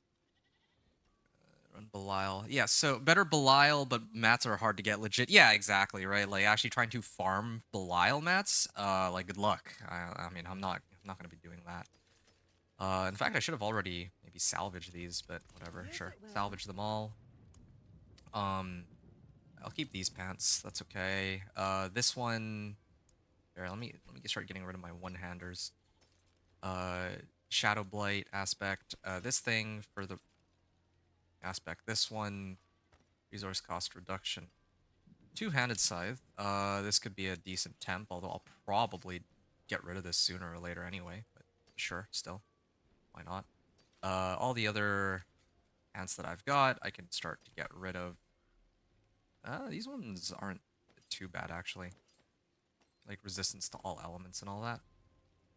Max life damage over time, sure. Yeah, I just need to make room, like, until I figure out exactly what I want to work with here. I could also use a Godslayer crown, huh? I think this Godslayer crown I picked up from my rogues, so I'm not going to use that one. Same with these Tibalts, I remember, yeah.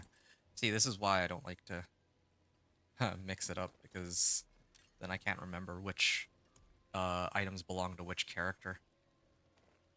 I mean, at the end, eventually they're all just going to be shared, but, I mean, while I'm doing these runs, right? Gotta make sure that I differentiate between them. Okay, now the rest of these I can start trying to sell. I already have a Temerity. I probably have a bunch of Temerities. I'm never using Razor Blade on this build. So I sell all these. Probably even Lockrins I'm kind of tempted to sell. I have like 3 Crewer's Embraces. I should probably get rid of 2 of them. I'm not gonna sit on that many. Lidless Wall. Oh, okay. That's actually kind of a cool one. But I'll sell this one. Okay. Tacits. I have 2 Tacits. I should sell this one, I suppose. Yeah. There. So that gives me a little bit of room to do some more boss runs. And if not boss runs, then... Here, hold up. I have Bag of Obols. I could just spend, like, mass gamble for it. But I kind of want to, like, go through all my available boss mats first. Just because if I find, if I run these and I find something I'm looking for, then I can spend those on something else instead. Yeah, that's my plan at least.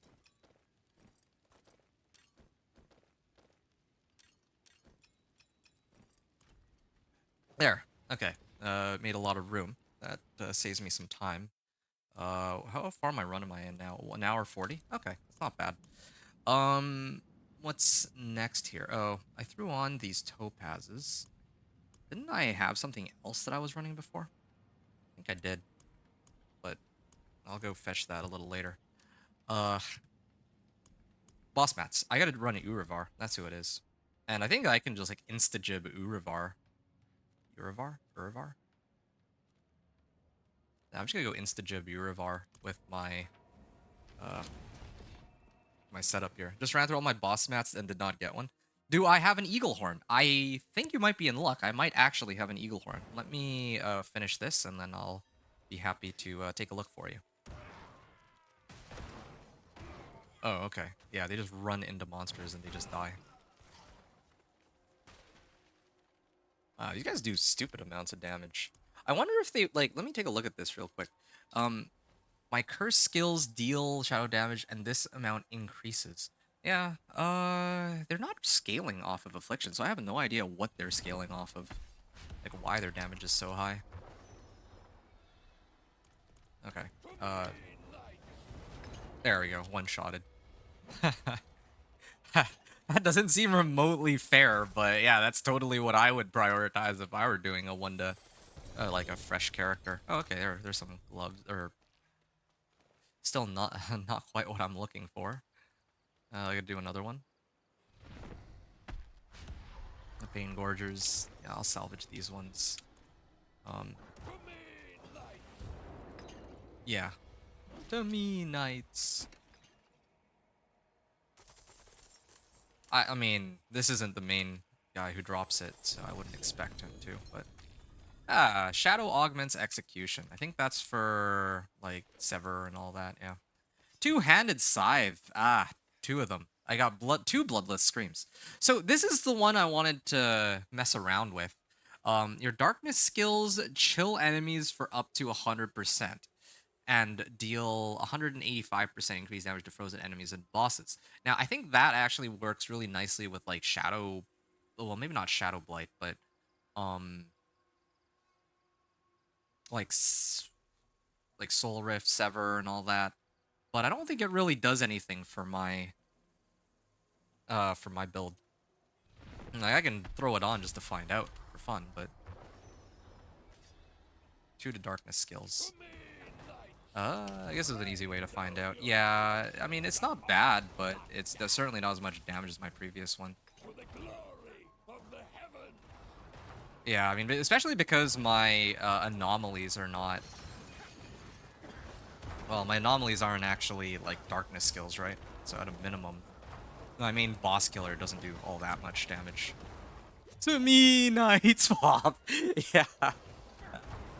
Yeah, you read my mind. That's exactly what I was thinking when I heard that. Alright, come on. Yeah, you do that.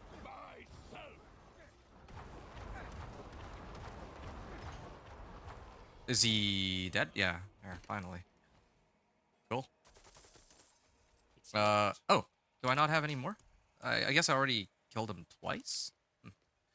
3 Stygian stones. I can use that to summon a Duriel. Yeah, I think that's what I'm gonna do. I'm gonna go open up a Duriel now. And I'm so glad that they made it so that I don't have to, like, run all the way back to town or what have we here.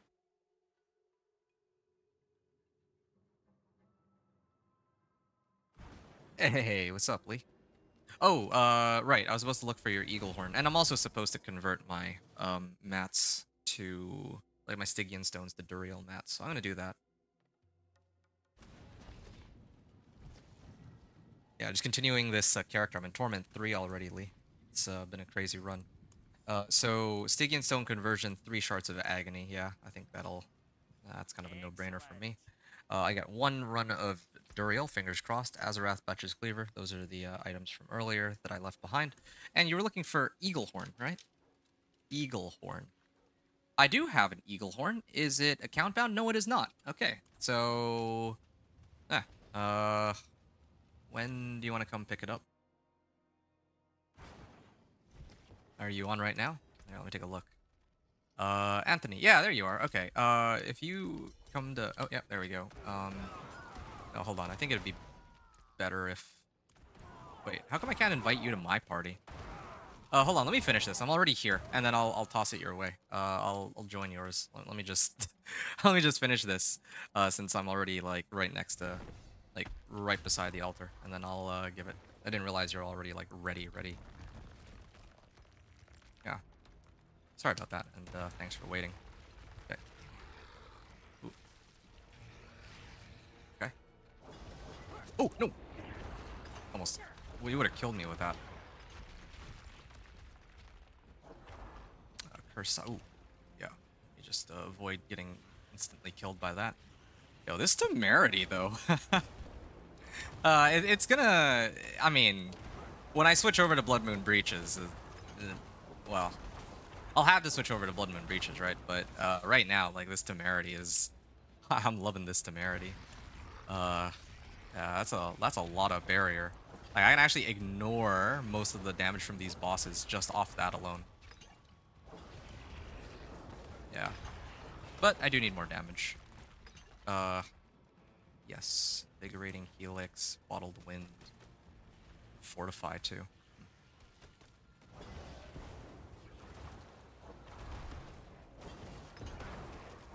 Yeah, and keep in mind I haven't adjusted my build at all. I could have gotten, like, Bone Prison and a bunch of other stuff to boost my damage even further, but yeah, I'm trying to make it as AFK as possible. Like, you only need to press 2 buttons and that's it. Oh, uh-oh. See, that's like, I was, like, right on top of Duriel, and under normal circumstances that would, like, instantly kill me, but yeah, I think damage reduction will help me. Oh. Does he have another face? Nope, he doesn't. Okay, cool. I killed him. That was quick. That was a lot easier than I expected, but again, it's mostly the anomalies doing all that work. Can't quite pretend like it's anything else. Helm. Come on, Godslayer Crown? Yeah, Godslayer Crown. Okay, well, that's a starting point. At least I can get more damage from that. Amulet and Boots. Hey, Penitent Greaves. Okay, well, that's nice. Deal more damage to chilled enemies. All right. Yeah, I can throw that on. That should give me a pretty massive, 25% no less. Okay. So now the only thing I need is Blood Moon Breaches, and you know what? I'm getting sick of this, so I'm just gonna... I think what I'm gonna do, I'm just gonna gamble for it. Like I'm not gonna go and farm all those boss mats. Yeah, that's totally fine. Join party. So you were looking for Eagle Horn, right? Let me wait. Oops, I should have grabbed the Eagle Horn first. Oopsies. I forget, what does Eagle Horn even do?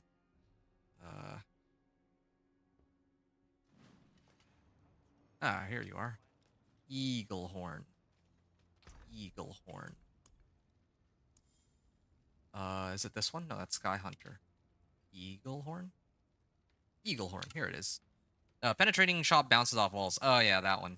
It's for the pen shot build, I suppose. I'm guessing that you're probably teleporting to me now? Yeah, it says travel unavailable, so yeah. Alright, here you are.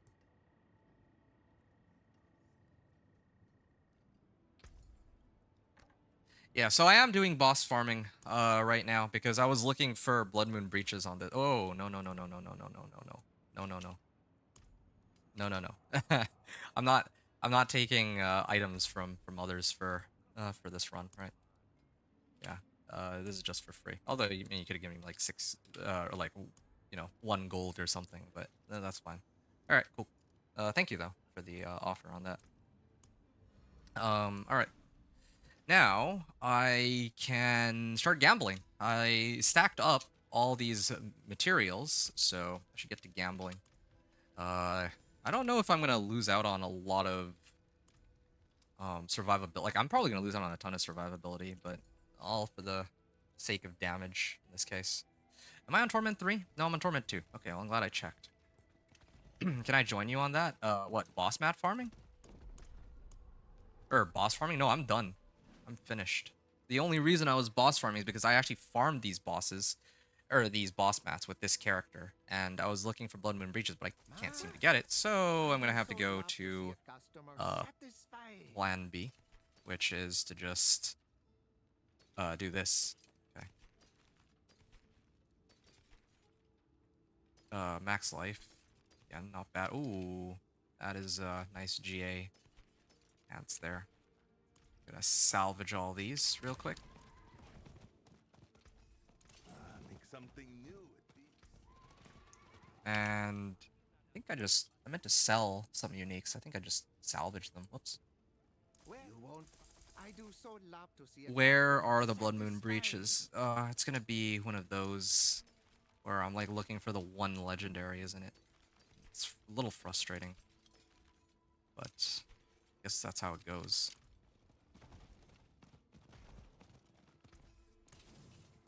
Hmm.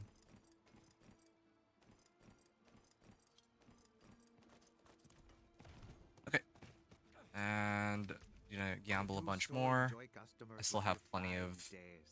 Now that just won't wear it proud. Not bad. But my, now that is sure to catch some compliments. 3 to basic skills. Nope, I don't need that.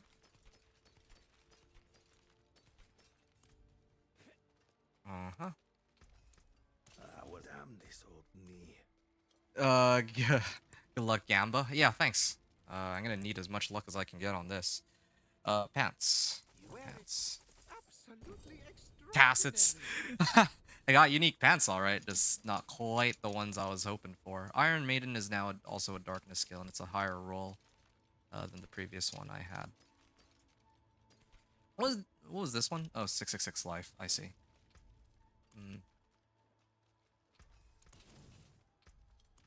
I'm gonna switch over to Penitent Greaves soon. More tassets. Won't you?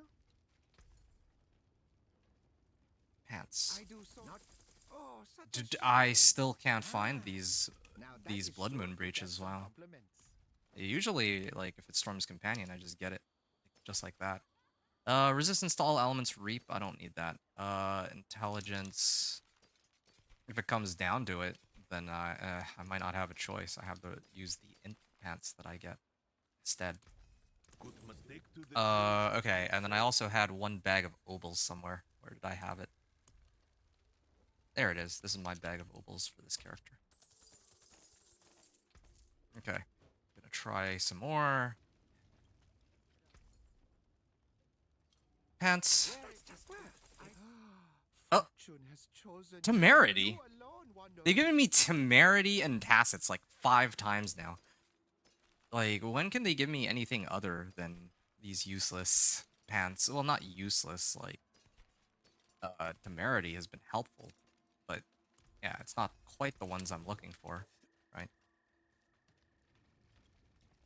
Temptations and delights, all wrapped up in mystery. Stars, I do so love to see a customer satisfied. Likes to see a customer satisfied, he says. Well, then just give me my tacits. Or not tacits. Give me the stupid blood moon breaches. Increased damage reduction from hardened bones. Well, I mean, it's good. And this might be my last set of gambles here. Just for 1 blood moon breaches. Now that just won't do. Ah, Here, try another. 282. No, I still have like a little bit left. Oh, hey, look, more tacits. I think that's like my 4th tacits. I guess it's to be expected, but still.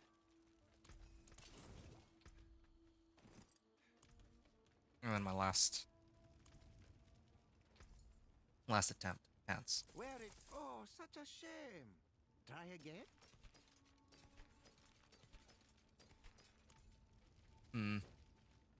No gambling.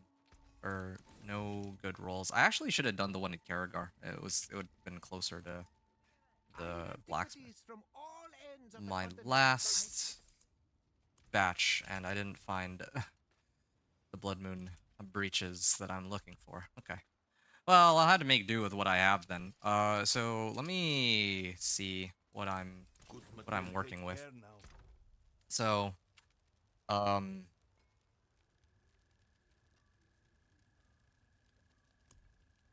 right. Damage for X number of seconds. Blood orbs. Well, I need a way to generate blood orbs more than anything else.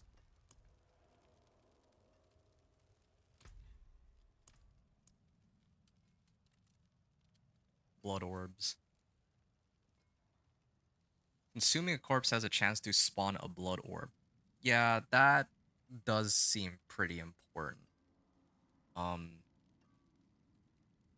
Because I'm gonna need some. Oh, here, hold on. What am I missing? I'm actually still missing some glyphs too, huh? But I don't even think I need to hit those glyphs. All right. Let me go through these one by one. I gotta do some spring cleaning. Maybe.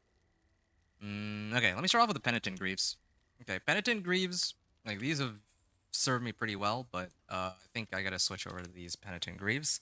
25% more damage to chilled enemies. Yeah, that one, I think, would be a good thing to have. It's either that or I put Tunic of the Cursed, like the Cursed Aura aspect on my boots, one of the two. But I do like 25% more damage to chilled. What else can I pick up? To chilled enemies. Do I apply any sort of chill? Guess not. Intelligence here. So I can throw this on, I guess. There's like nothing better really. Oh yeah, Godslayer Crown. That's another one too. So I'll use Godslayer Crown if that's the case. And then for my amulet and rings, I still don't have any ancestrals there. Do I? Okay, let me make a trip over to the den. I'm gonna burn any remaining pale marks I have on the mercenaries I'm using, and then attempt to gamble for some equipment upgrades. Took much from me, boy. But I think a demon took more from you. You will always have an ally in Thubol. Restock supply for free. Masterwork and cash. Yeah, I don't need those. A friend, has he Okay. Hey, ancestral legendary cash. Okay, so at least I'm not walking out of here empty-handed. Am I still missing? I'm also still missing that one aspect, the cursed aura one, huh? Yeah, that's another one too that I'm lacking. All right. Mercenaries. I can get some pale marks here. I don't quite have enough pale marks here. Endless reinforcement. I don't have any pale marks. That's surprising, but I think I still have enough to get. Wait, this isn't even a two-handed sickle. This is a one-hander. Ugh. Augment cache. Okay, maybe I'll at least pick this up. No two-handers? Wow. Zan and Quacks. What's oh, I know Quacks rune. Other than basic and defensive, consumes all my primary resource to increase my damage up to 100% for 1 second. Well, that could be kind of... Well, that could work really nicely with Iron Maiden. We'll have to look into that one. Okay, so I'll enlist you.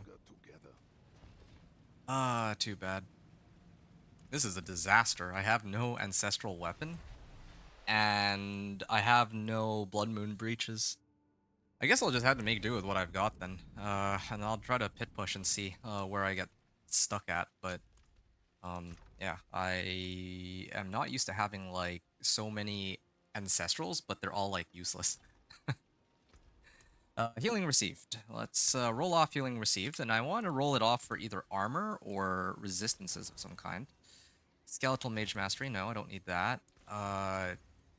Please give me resistance to all. Alright, yeah, here. I might need to throw on Juggernauts there in a bit, but... Avoid health damage while fighting for 2 seconds? So every 4 seconds I get, like, big damage boost.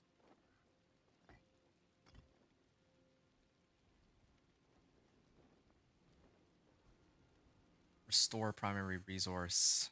I don't really need that though. Drink 2 healing potions and then consume it all.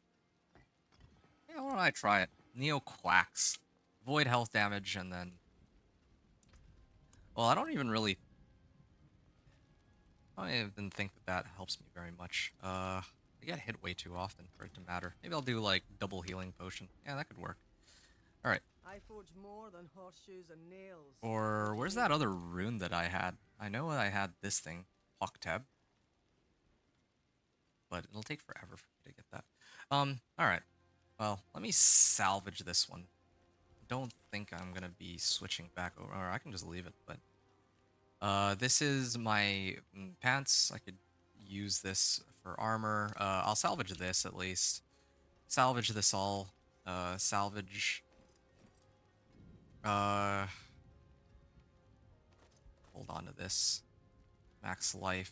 I don't think I'm gonna be switching over to that or this, or I mean these are good alternatives.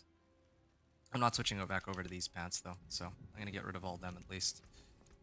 Temerities. Okay, let me take a look at my 30 temerities and start selling them. Oh, I actually, they're all in my inventory here, so that's fine. Tacits. I'm just gonna start selling my tacits. Soulbrand too. And I have like multiple Blood Artisan cuirasses. Guess I only have these 3.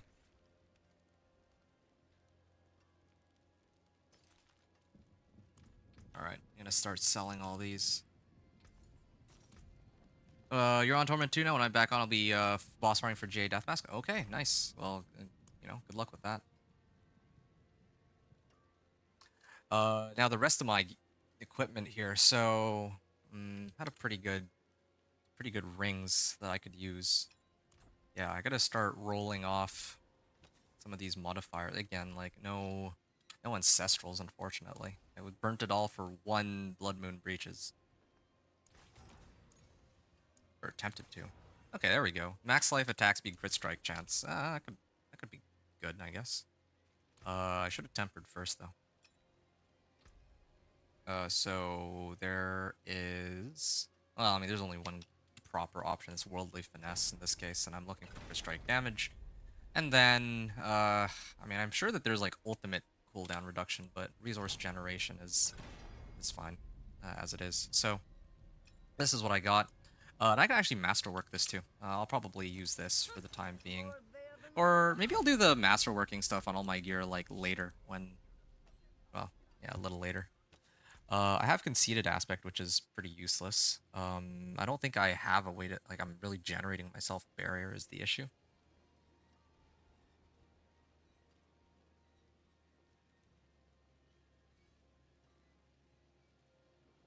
I don't use grasping veins.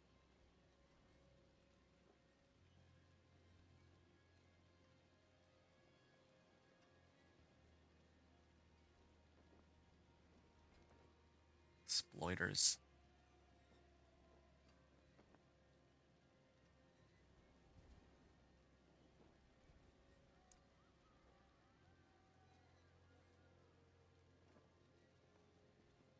Hmm.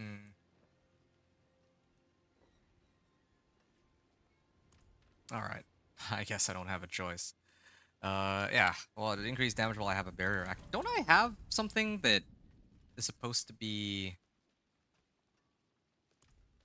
Where the stars are like? I could have sworn that I had some skill that's supposed to generate me barrier, right? Where is that? Yeah, this thing. Oh, but I guess it's triggers off lucky hit though. No wonder I never have it. Maybe I need like Ring of Sacrilegious Soul too. If I had Ring of Sacrilegious Soul, maybe I can consume corpses that way. Check Mercenary Shop for GA weapon. I did. I did that already. And there was nothing. And I already drained out all of my pale marks too anyway, so it's a good idea though. But just a step ahead on this one. This weapon is all I got for now. Definitely could use a GA weapon. Hmm.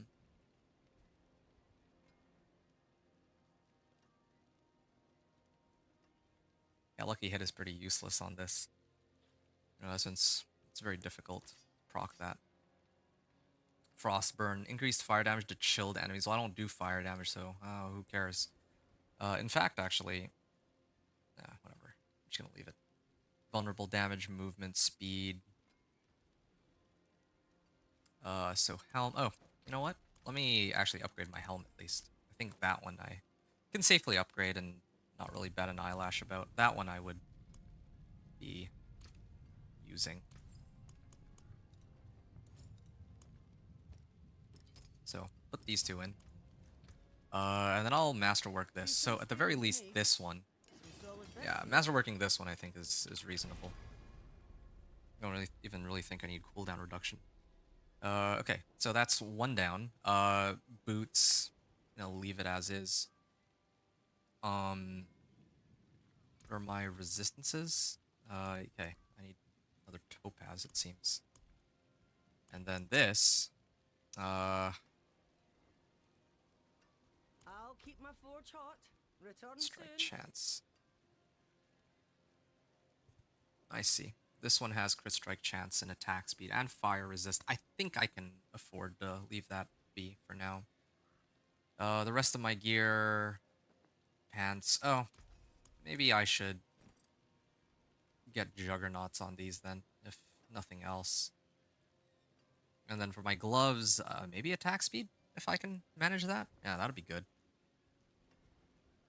Let me also get curse size if possible. That would be good, I guess. Total armor. Use it now. Juggernaut's aspect on these. And there. Okay. That casts me out on resistances even without any additional adjustments, so I could probably hold off on re-rolling the other one for now. Okay, and then gloves would be next. Where's my gloves? I'm gonna be honest, I feel like Fists of Fate might actually be the best option. Because there's not too many... Well, like a well-rolled Fists of Fate, like 280% or something. With like good attack speed and crit strike chance. Because I need those, like crit strike chance and attack speed and more damage. Those would be the way to go. But of course, all three of my Fists of Fate rolled like really bad. So That's not gonna work. What else can I mess around with here? I think I have some. I had gloves. I did have gloves, like good gloves. Here we go. This is the one I was looking for. It was this one. So I'm gonna roll off Blood Surge. No wonder my life is so low. Like none of my gear has like plus life, pretty much. Okay, and then I'm looking for CSC, like crit chance and all that. Yeah, ideally it has to be crit chance. Oh, there you go. Okay. So int attack speed, crit chance, and then I can throw on worldly finesse in hopes of getting vulnerable, and then this for curse size. Curse duration, it's not the worst possible roll, but definitely use crit. I hate this game. Okay. Curse duration and overpower damage. I needed crit. I mean, like, I could have just stuck with vulnerable, but I really want to, like, max out my crit damage specifically. Yeah, because I get to double dip on my, this thing here, on Nebulous Extract. Speaking of which, I should just max this out. There's no reason for me not to. With the, like, using just the rewards I get. I get so many Herodic Files, I could just max that out, on demand if I want, right? So Inner Calm. That was what I was going for.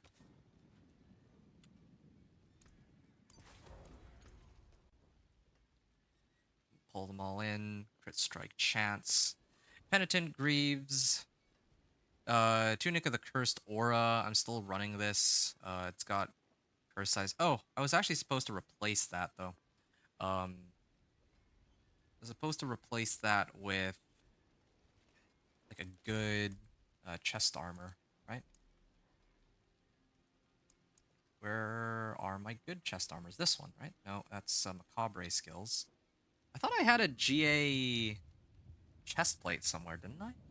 Or was that the GA chest plate? This is my GA chest plate. Intelligence, healing received, and all that. Yeah, okay, I can switch over to that later if it comes down to it, but I'm gonna leave it for now. The rest of the stuff that I have, I'm gonna leave it there, but well, you know what? No, I should actually try to clean out my inventory here. Like, why do I even have these? For starters, and why do I even have these Fists of Fate? Like, I don't think I would ever. Yeah, no, I would never use those. Would I use these ones? Emperor's Embrace. Movement speed. Okay, I would never use this one. Or this. Legendary Two-Handed Scythe. I have a few of them.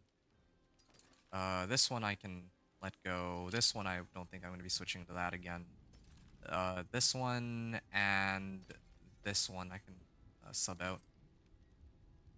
Just trying to make room for all of these other items that I've picked up. I don't think I'll be needing.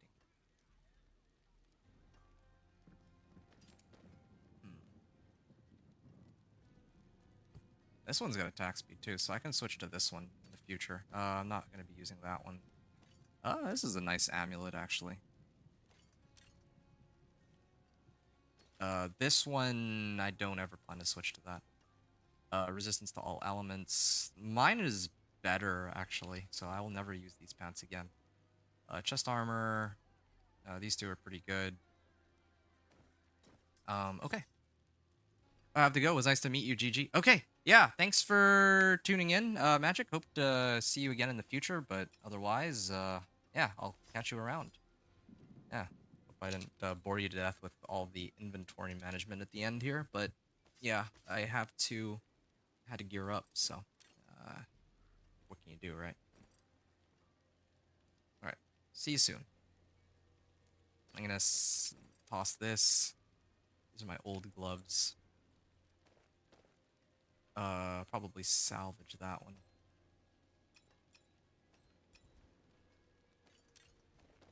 2, 3, 4, and then the rest of these can go in a stash. I'll probably Sell this. Finest jewels in Sanctuary. I'm gonna unsocket these ones and salvage everything else. Okay. So I don't know. I feel like it feels like more like I did side grades than anything else, but I'll try again anyway. Just watch the next pit. The breaches will drop. If they drop, then great. I'm more concerned about what would happen if they dropped on my like last run. You know, like just as I'm about to unlock Torment 4, and then they drop at Torment 4. That would be like the worst case scenario. So pit 35 clear, pit 40 clear. I don't think I timed pit 40, did I? No, I don't think I timed pit 40. Or did I? No, I did. This is strange. I didn't actually write down how long it took me to clear pit 40, but alright. I guess I shall find out now how long this took. And I made a number of adjustments. I still don't have an ancestral weapon, but we'll get there. Oh, I don't have the right. Impressive. Unfortunately. Yeah, this is the wrong setup. I'm doing like more damage than before, without a doubt, but this is not quite what I had in mind. 1 second. Also, drink a healing potion, drain out all my essence. No, I think I'm gonna switch it over to what I had before. I think it was Pock Wax, was it? Pock Teb. Pock Teb. Okay. And then I think that in place of these, I should get a Source of Vulnerable, so I'll use that one. Bloody Charm Execute is pretty nice. DR Removal. Oh, I know why. It's because of Floaty Bauble. I actually really like Floaty Bauble, especially for the aesthetic. So, maybe this one. Maybe I get rid of the Execute. I don't really need to execute them. It doesn't... Like, usually if my thing is going to detonate on them, then probably they're dead anyway, right? It doesn't matter if I'm executing them or not. So, I'm going to try this. See how well we do. I have, like, all this fortify. I don't even remember where. Oh, yeah. Definitely some improvement on much damage I do. No doubt about it. 20... Like, why is my anomaly damage scaling harder than my curses?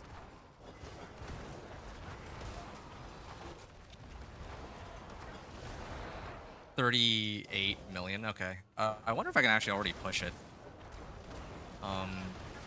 Yeah, I just wish I had the extra, like, what, 20 to 50% crit strike damage on my Blood Moon breaches. That'd be helpful.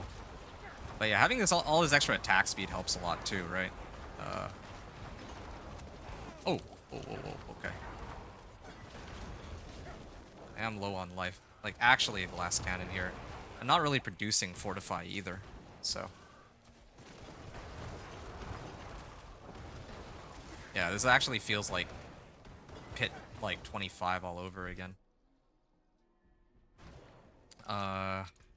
Short on resistances, but it's fine. Another thing that I might have to fix with my Paragon boards.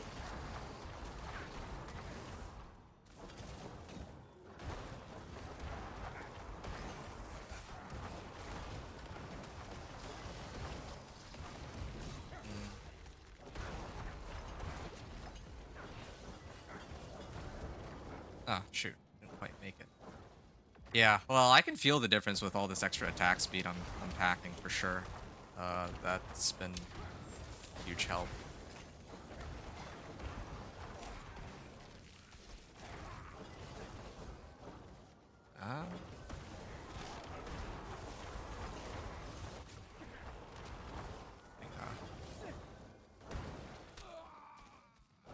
Maybe some other way to generate corpses and consume them. I'm actually really tempted to go get Ring of Sacrilege's Soul. Just so I can keep eating corpses. Maybe for Scent of Blood, too. But then there's the other issue of, if I'm up against a boss, how do I generate corpses then? I don't ever have barrier, so this is actually a dead aspect. I don't need that. Yeah, lose out on crit. Like, what do I even get from Ring of Sacrilegious? I think I need a Ring of Sacrilegious soul. I'll probably go grab that next. Which boss drops that? Is it Beast in the Ice? I actually don't know.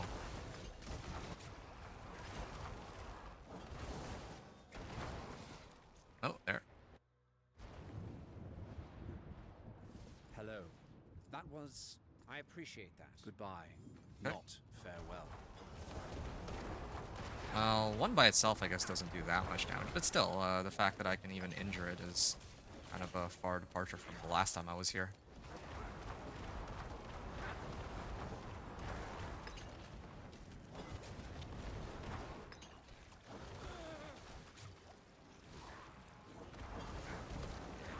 I'm surprised, like, I'm actually a bit disappointed he's still alive. Okay, nice. I got my first ancestral weapon, but it's a sword, one-hander. The Echo of Varshan? Okay, thanks. Yeah, if it's Varshan Mats, then I just need to run some whispers real quick. I should be able to get it. It was really... You just got this, Anthony says. Oh, that is a sick Azarath. It rolled GA on Lucky Hit, too. Nice. Very, very nice. Okay, I'm gonna grab this. Ancestral Sword. I like how, even though they give this to me, they didn't really give GA int. But, okay, whatever. I can try to, like, max this out. I'm still missing glyphs, but then again, gotta remember this, that it doesn't matter. There. Okay. So, what was that runtime just there?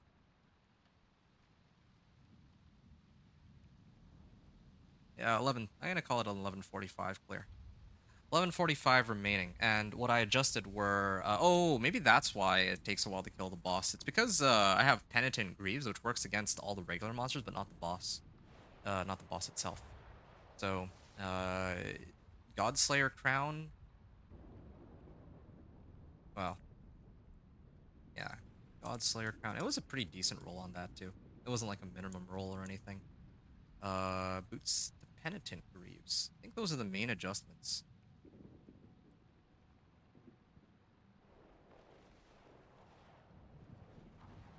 Also, crit chance and attack speed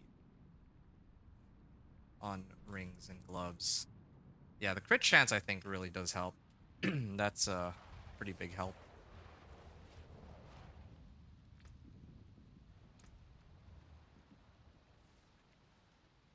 Oh, do I not have gem in this?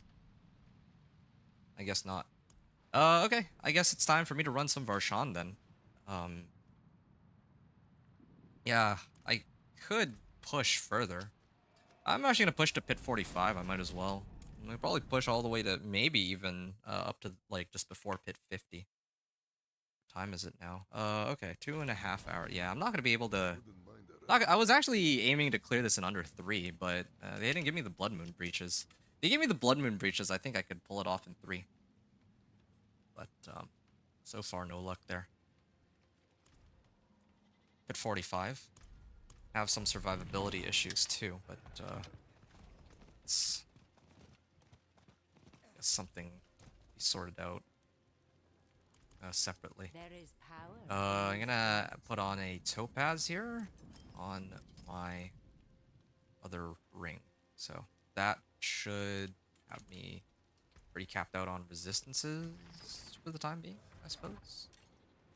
All right.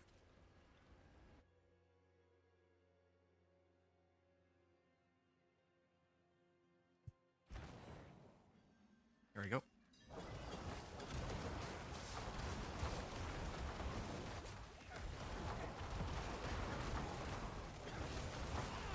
Oh, yeah. They hurt. There's definitely a survivability issue here because I have no life. Can't believe this, but I'm actually considering running Temerity because, like, these guys are killing me. They do so much damage. True glass cannon right here. There is... Well, yeah. That's kind of how it goes.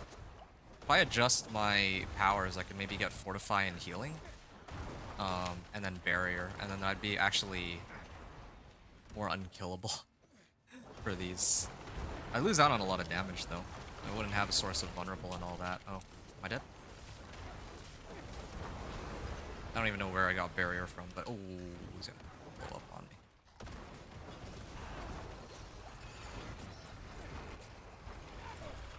Okay, no, this isn't gonna work. I'm capped out on armor and resistances, and they still are able to kill me. I think I could complete the run. I just don't like how the run is going. Like I shouldn't be close to dying. Like this close to dying so many times in a row. What's my inflicting decrepify on? Okay, I actually don't think I really need that aspect. If I'm really thinking about it, it's nice. Curse aura. Do I have it or no? I guess I don't. I think I need to break this. And then pick it up. So shadow resistance.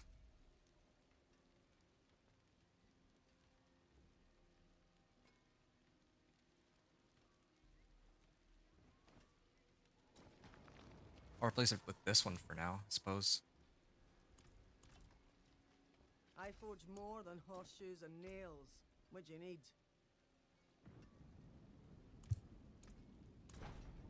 Fire resistance. I think I have enough fire resistance. Lightning resistance, okay. That's fine for now. So I add 2 sockets into this. That should be fine. Unsocket these. I'll put them in here. And then I would craft 1 amethyst that goes into here. Now my resistances are rounded out. I can salvage this. And hopefully it's profane innovation. Purse size, good. And I might as well masterwork this. Resistance to all elements, wow. That should be a help. Use it well. Yeah, that actually does look like quite the help. I'm gonna be able to cap out on my resistances with this. But I'll salvage this for now so that I can get the aspect from it. What's left, you ask? Okay. So, oh yeah, the reason why I bothered to do that in the first place is because I need Hardened Bones aspect. And I'll put that on here for some extra DR. And then I can probably try to find a way to get barrier too. I might have to just get rid of... Like, the quickest way is to get rid of Floaty Bauble. To replace Floaty Bauble for Invigorating Helix. And then maybe even get rid of Fractured Core. Maybe I don't need to disable DR with this. Maybe I just do this. That should help solve my survivability issues. Applying Vulnerable is kind of important, though. But everything else should be fun. So this run should be a bit better. I just can't teleport around as much. Okay, well, that certainly helps.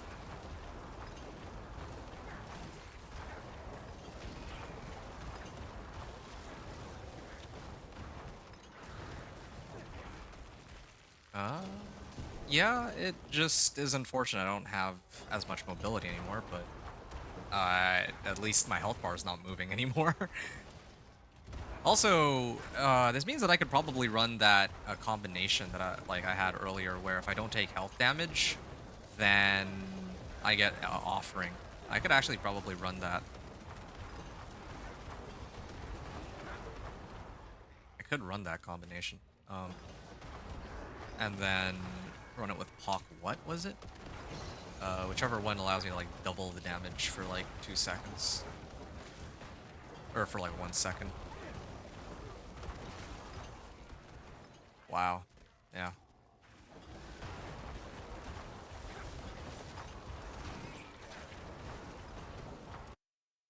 Okay.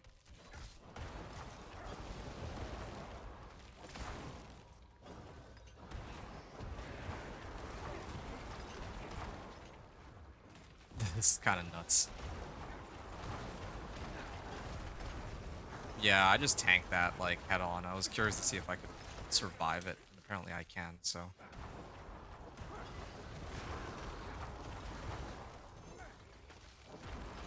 Okay, I'm out of here.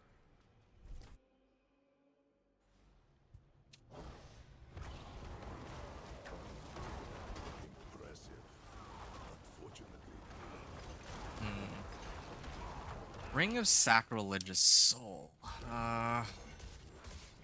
Yeah, mainly just running, like, if I were to run a Ring of Sacrilegious Soul, I'm mainly doing that to eat corpses. It's what it boils down to.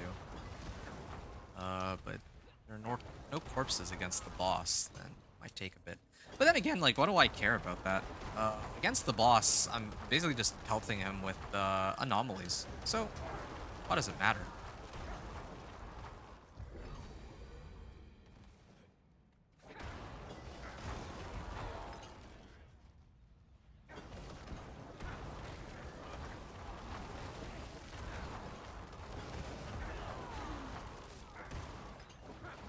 Yeah, maybe I'll do the one where...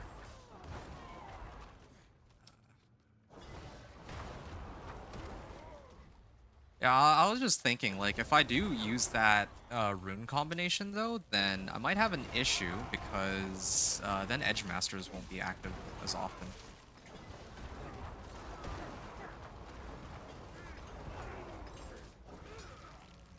Alright.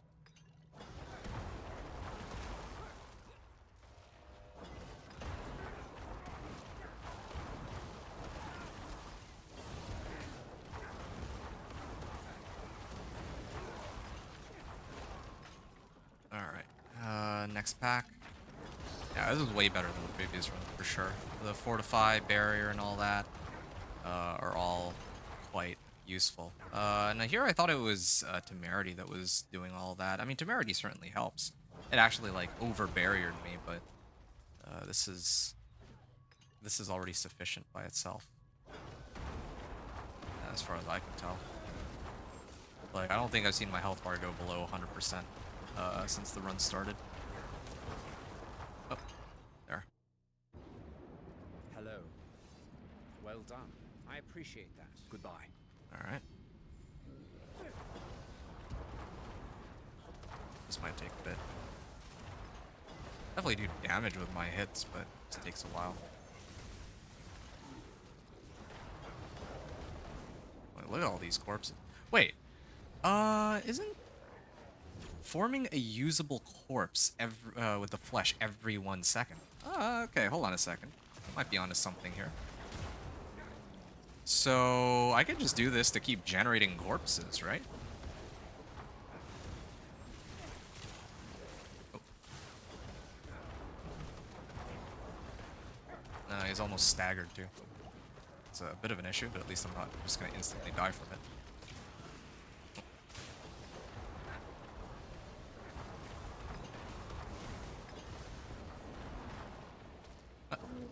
There. Alright. Hey, Ancestral Amulet and Amplify Glyph. There it is. So, just take a look at this run. Blood Bishop went down at the 10-minute mark. Okay, exactly 10 minutes remaining on a Pit 55 clear. 234, Pit 45 clear. This was 10 minutes remaining. And then, well, all I really did was I adjusted my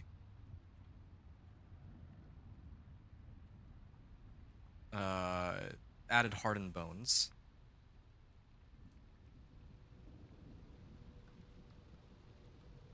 Cursed aura to hardened bones. And then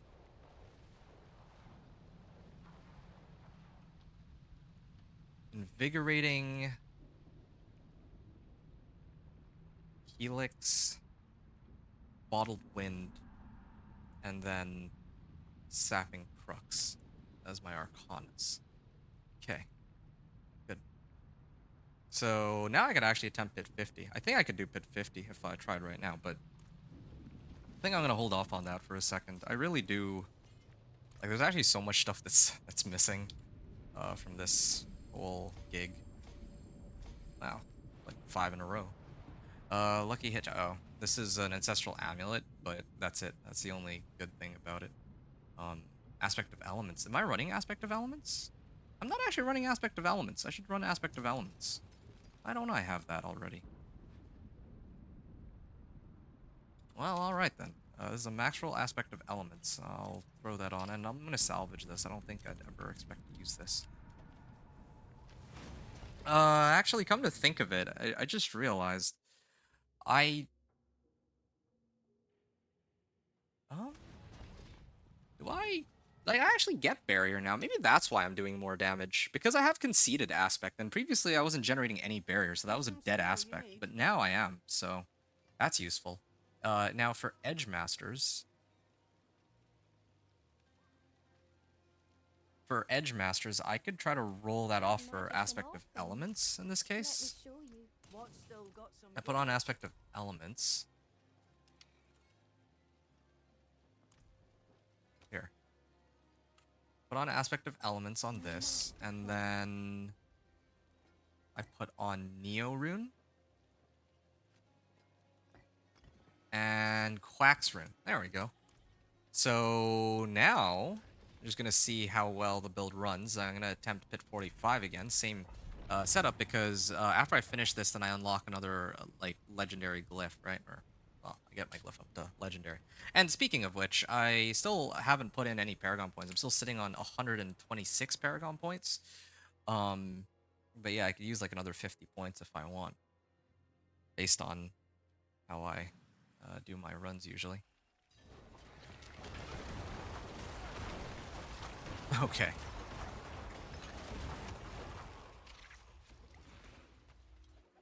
Didn't take health damage for 2 seconds, so...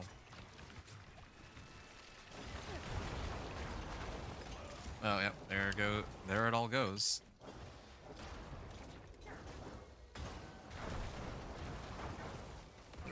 Chewing through that essence. I actually don't really... I was, like, looking for that aspect where... aspect of the Great Feast, right? Where it drains out a percentage of my essence per second, and then I actually get like 30% more damage in the process. I was actually looking to run something like that. I still would actually. I'd run that in place of Inner Calm. Get a lot more damage out of that, but the problem is I don't know how I would maintain my essence if I do that. So I guess Quack's Rune is fine for now. But I still would prefer that aspect. With yeah, with Edge Masters, I guess those two together work. Oh. So much for being unstoppable.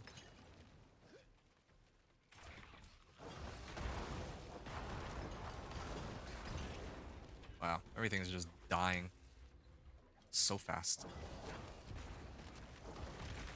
Okay, gotta drain my oh, can't get over this little wall.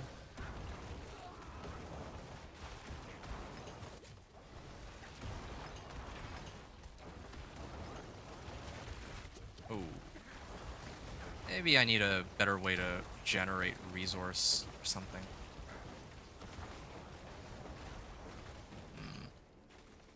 It's not gonna be lucky hit,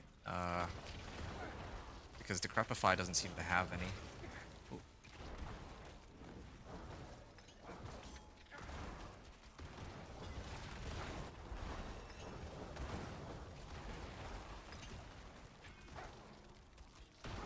There.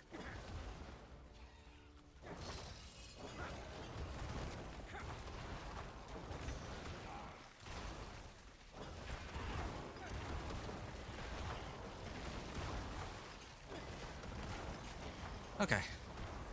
And...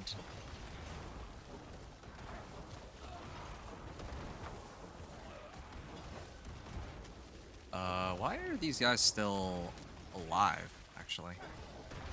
There, finally. Oh, okay. There's some DR monsters here too. Maybe that has something to do with it. Wow. I'm only limited by how much resource I have at this point.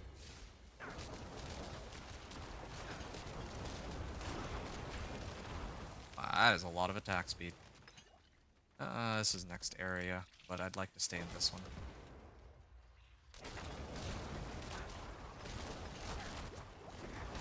Oh, why am I taking so much damage? Not like they have thorns or anything like that, right?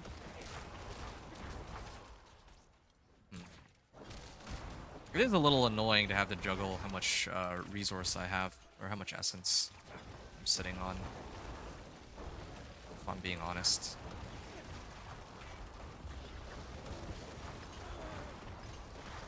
I guess the other thing too is Edgemaster's aspect doesn't actually work with my anomalies, but aspect of elements does whenever it's active, so that also helps me too, a bit better.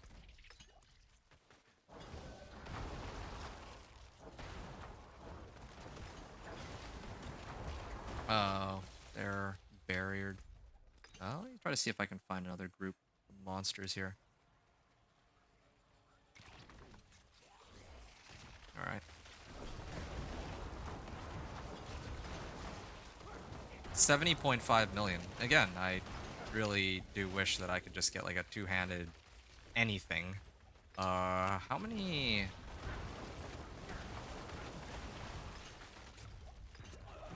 Ow. And the Blood Moon breaches too. Yeah. I don't know.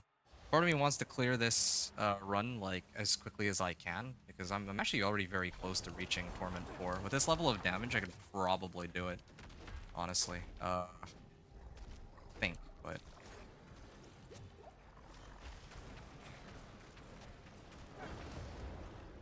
$71 million on that. Oh. What?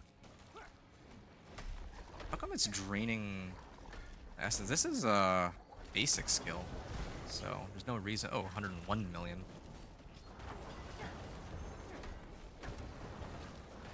More damage when they're... Oh, yeah, there we go. Alright. Scourge. Oh yeah, right. Gotta max out this power. Oh, or attempt to at least. Ah, there's my topaz fragments. There. That's maxed. And then enemies affected by curse skills take increased damage from me. Where's... Do I still not have it? I guess I don't. There's the power for, like, when I'm healthy and all that, but... Or I do more damage, but... Whatever. I guess that one is gonna be a while from now. Okay. Amplify, and then the last one would be... Essence Glyph, yes. Those would be a huge help. Alright. I can try... Yeah. I can try Pit 50. I could probably do Pit 50, I think. I just, it bothers me that I don't have, like, an ancestral weapon right now.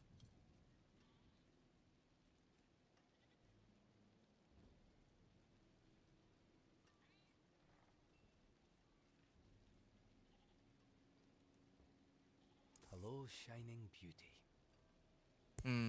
No, no luck. I don't think, Blood Moon breaches. Ring of Sacrilegious Soul. What time is it? 2 hours and 44 minutes into my run. If I were to, like, book it for Torment 4, I still wouldn't be able to quite clear it in under 3 hours, I don't think. Yeah, okay, fine. I'll play, I'll try to play it a little slower then. So, what am I missing? I need to get...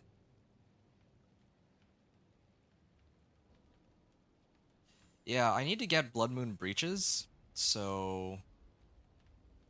If it's Blood Moon Breaches I need, then... I guess I need to run Varshan. Or not Varshan. Blood Moon Breaches drops from the big boss. Oh, you know what? Why don't I check this then? Roderick Focus? Oh, not quite there. Yeah, I wanted to maybe grab, like, these two, but I don't think that's going to be up for a while. How about mercenaries? Do I have any new rewards, maybe? Apparently not. Oh, I can pick up this. Yeah, I think I need to run some whispers. I need to actually get myself a proper two-hander. There's a couple ways I can get myself a two-hander. I can either run some infernal hordes. I guess there is a whisper attached to it, so I could do that. Take 10 minutes, but do I get anything too valuable out of it? I'm trying to like run through this in my head. I'd open up the greater equipment cache. I get some ancestrals. It could be a weapon. Or I can just run whispers. I think I'd rather run whispers, honestly. Or like a Helltide for whispers. That's what I'm gonna do. Guard up. Hell is upon us. Barrier, bottled wind, vulnerable. I like those. Trying to see if there's anything. Oh yeah, floaty bauble. I need to switch something for floaty bauble. Maybe this one. Yeah, I don't really need barrier right now.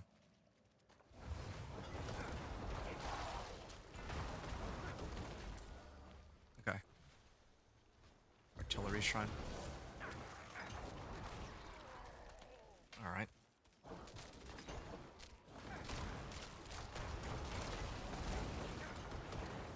Maybe if I had more essence per second, that could help too.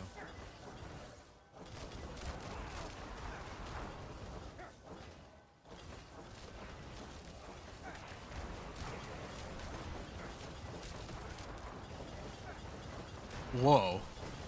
What is this? Okay. Well.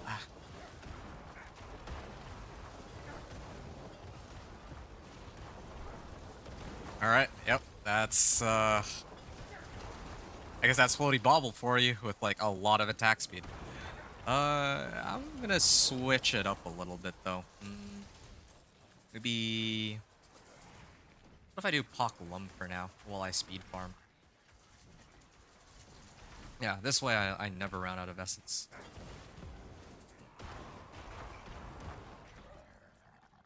Oh. I can also just sit on this, and then just hold this down. Wait, I actually run out of mana. Or essence, I mean. I'll just sit here and... Oh. I just need to sit here and hold down this one button, and everything dies. Okay. The only thing I don't know is... Is there a way to make it so I heal myself? That would be nice if I... if without relying on my powers, I had a way to, like, replenish my life while I keep casting this.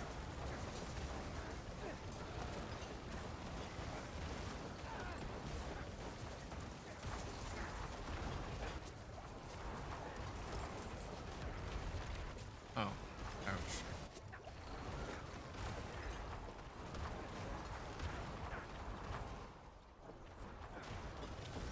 Oh, there we go. I managed to aggro some monsters on the cliff above.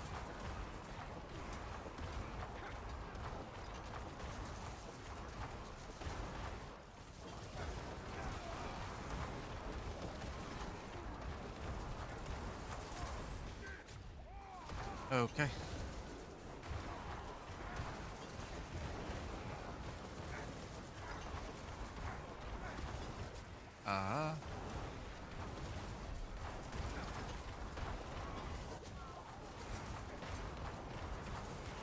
Any time now this will end. Why am I here again? It was for Blood Maiden, and...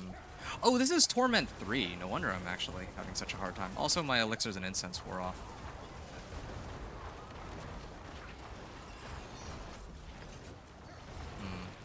Don't really like how close I am to death most of the time. Or how close to death I end up at. Oh. Maybe I do need barrier after all. Yeah, maybe I do need barrier. Definitely like my floaty bauble. This one, maybe? Get rid of vulnerable. I don't really need vulnerable, do I? already able to, like, kill them with this.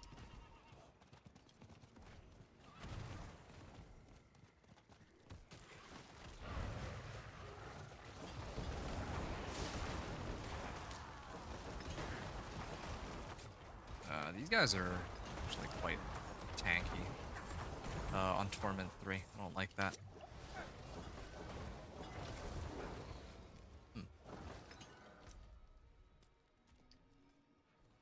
Cinders collected. Okay, pretty close. Just need to finish this and Blood Maiden. I think should cover it. Oh, can actually make that jump. I didn't even know.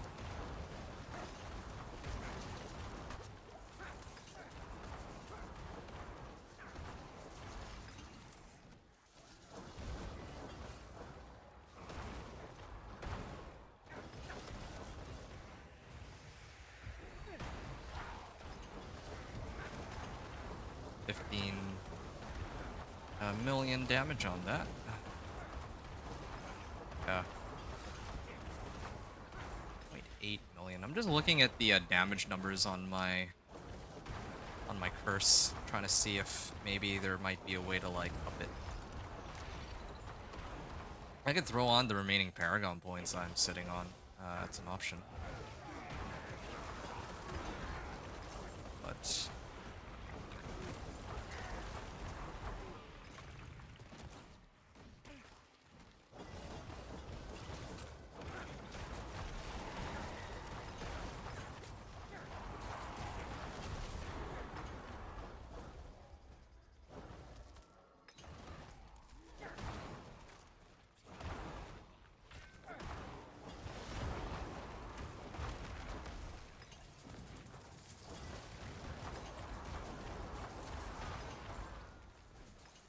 okay, so this is for Blood Maiden. I actually don't know how difficult it'll be to kill a Blood Maiden. It can't possibly be as difficult as like a Tormented boss, but still, it might be a little troublesome.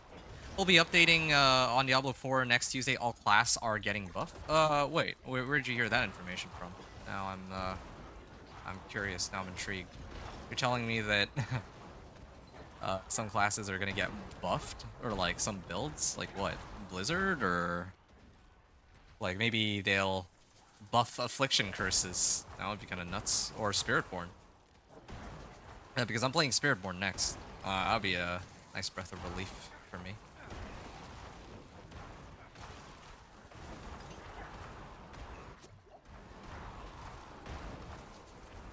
There was a new patch today, was there, Maple?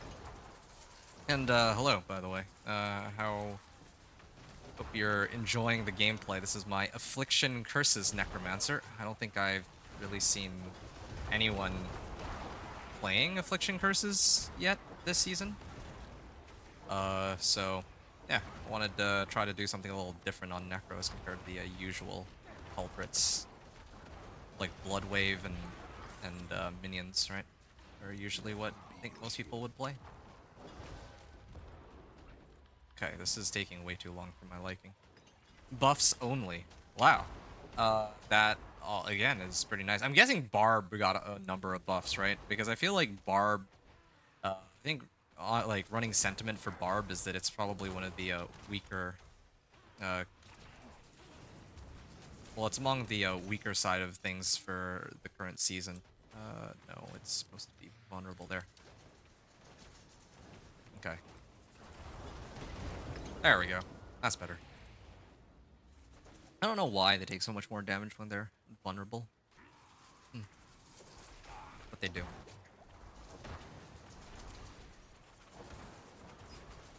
Okay, I'm just waiting for all of my anomalies to come back, and then I'll just repeat the process.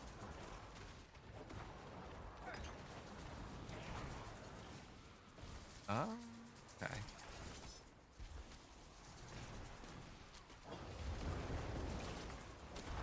Getting there. At least I have enough barrier to survive, but barely enough. Next phase. Was in Rob stream. He had pool update for Diablo 4 in class get buffed. Oh no, he moved at the last second. That's annoying. Or the Blood Maiden move. Buffs only lost for barbs. Yeah, as I would have expected. Yeah. It's a. Yeah, I'm gonna take a look. I mean, I played my whirlwind barb and that was fine, but I figured it had to be coming sooner or later. Like, there's no way that they could just leave barb in that state. Like, barb is like so weak in comparison to a lot of the other builds right now. The other classes. At least that's my understanding of how the game is at the moment. Of course, I could maybe I'm just talking out of my behind on this one, but yeah, like everyone was complaining about barb, and even necro, like mages were slated to be like really strong, but of course I don't think that they're like pit 105 or greater strong, but there's so many other like, well, sorcerer, spiritborn, druid are like we're like eating well going into the new season. And I think even rogue, people figured stuff out for rogue. I think like what death trap is like hitting for like hit 105, like 102 last I checked. So there's definitely it's good to hear that, yeah, they kind of decided that, yeah, okay, these other classes that are struggling are gonna get some kind of a buff to compensate. Hey, unique pants, come on. Blood Moon Breaches, please. Ah, it's Tybalt's. They've given me everything except for Blood Moon Breaches at this point. They've given me Tybalt's, they've given me Tacits, they've given me Temerity, I think. And I'm sure that they gave me other pants too, but yeah, here's the link to the patch notes. Patch is coming on the 15th. Okay, nice. Okay, let me read through this real quick. No, I'm in the middle of doing a run right now, but greater collection of gauntlets. Yes, please. Would not like to have a two-hander, but greater collection of gauntlets. They should give me a glyph too. Oh, 3 ancestral gloves. Thorn army, malignant heart. Okay. Spiked armor. Okay, wow. This one has armor and attack speed. Oh, that's a pretty sick roll. Could use that in place of Juggernaut's aspect probably at some point, but that's for me to run later. This is Cursed Aura aspect that I already had. And here, Intelligent. Oh, I can either choose between getting more intelligence, or I can stick with my extra attack speed and crit strike chance on my gloves. That's what it boils down to. Okay, let me salvage all these and then still have a little bit of room. Okay, I'm gonna get rid of these Tybalts. I'm not using these Tybalts. No way. Like 10%? No, come on. Let me salvage this too while I'm at it. These two gloves. Wait. Why am I using this? I have equipped max life thorns and resistance to all elements. I never bothered to actually re-roll off the thorns. Oops. Switch that out real quick. There we go. Get a little bit of extra damage on that. Alright. I'll even just salvage it. Whatever. I don't care. I'll salvage both of them. Use it well. Nice. Okay. So, what about this patch? What is...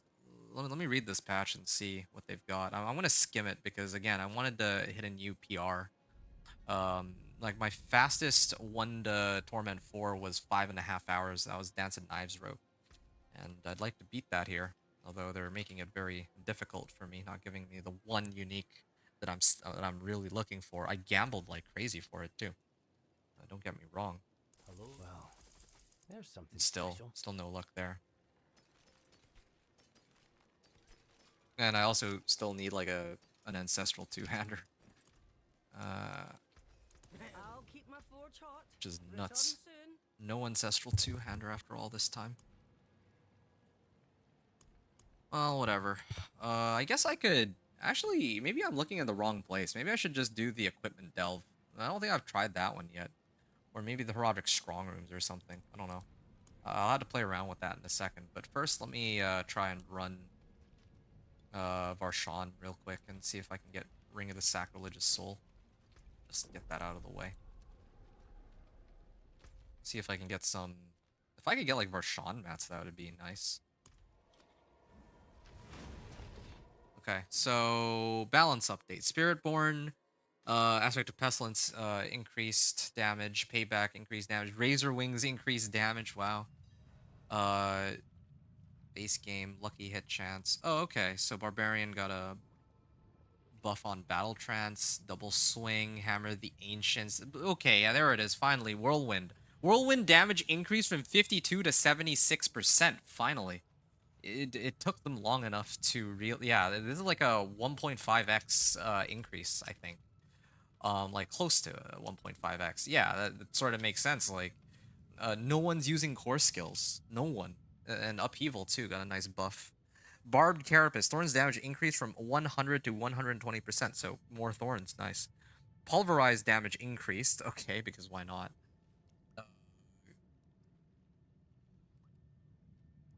Claw is now also a storm skill and cast Storm Strike. Nice, so they buffed that. Necromancer, Hulking Monstrosity passive. Golem, damage sacrifice bonus increased. Oh, okay. Well. Too bad I'm not playing Necro. The Death Mask damage bonus increased from 70 to 100. Wow. That's big boost. Okay, Sorcerer. Impact damage increased. Frozen Orbit increased. And Aspect of Frozen Memories. Vulnerable damage increased. Nice. Will now be picked up automatically. Temporary attack speed stacks additively along sources of permanent attack speed. I don't know what that means. Channel can no longer be interrupted by damage. Nice. Clearing the pit now awards additional Artificer's Stones. Oh, I see. So the people who are pit pushing don't have to go and do other stuff. Forgotten Wisdom affix has been adjusted. Motes will now split experience between party members. Maximum amount of motes that can spawn has been significantly increased, while the frequency of the experience motes dropping has been slightly reduced.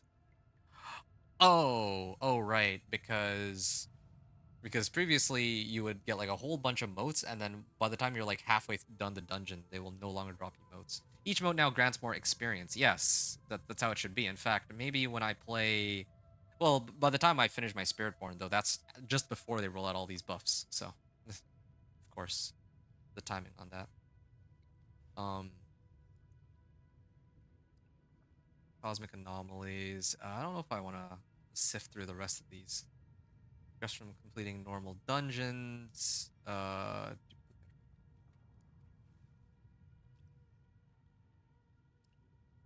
Right.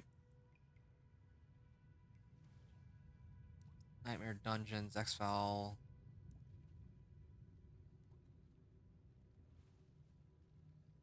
I mean, I'm like skimming through these, but I don't... It's really just the class buffs. I don't really see any like groundbreaking changes aside from that. 52 to 78% on Whirlwind is kind of nuts, though. So my Whirlwind Barb is going to be just like a free 50% damage buff. Like, why not? Like, it took me like, what, 8 hours to go from Torment 1 to Torment 4 on Whirlwind using... Well, yeah, like, it was like... I think that with these changes, like, yeah, it'll be even easier to reach Torment 4 with that thing, for anyone else who would want to try their luck. Alright, Flicker Step, more Mother's Embraces, yep. Death Speaker's Pendant. I did get a Shard of Agony out of that, so that's good. I'm gonna run Lord Zir here real quick. Again, gotta keep running these bosses. I could keep spamming Blood Maiden and trying to get, like, Zir or not. Actually, it would be Zir mats, but I don't know, there's gotta be a better way to go about this. And then I gotta run Grigwar after, too. Oh, yeah. Juggernaut's aspect is slowing me down. But it's fine. Gonna open this up. Can't believe they increased Pulverize from 150 to 175. I think, well, maybe base Pulverize might have been weaker. Like, yeah, Pulverize is considered strong because of the poison puddles, but maybe the Pulverize, like base Pulverize itself, doesn't hit that hard. It's kind of like situation with Blizzard and Ice Spikes. Blizzard is pretty weak by itself, but then with Ice Spike, suddenly it's like 10 times stronger. Boots. Ring of the Sacrilegious Soul. Ah, I actually got it from Zir. I was supposed to get it from Varshan, but okay, from Zir then. Automatically activate the following skills on corpses around you. A skeleton, corpse explosion, corpse tendrils. Corpse tendrils, huh? Corpse skills, Grim Harvest. Yeah, because I don't really have a way to consume corpses right now, is the issue that I have. So, what if I throw this on? I move, or I replace Inner Calm aspect with aspect of elements, and I get rid of. Let's say I get rid of this one because I have attack speed on this, right? Attack speed and fire resist. I mean, either or. Put this on. More movement speed too. But that's fine though. I don't care about that. Grim Harvest. Let me look at Grim Harvest would be no, it's this one.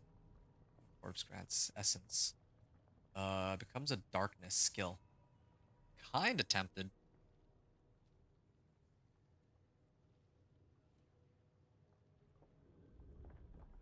To get like corpse explosion.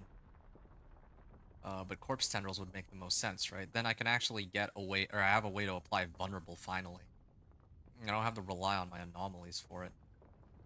I have up to a 15% chance to stun enemies.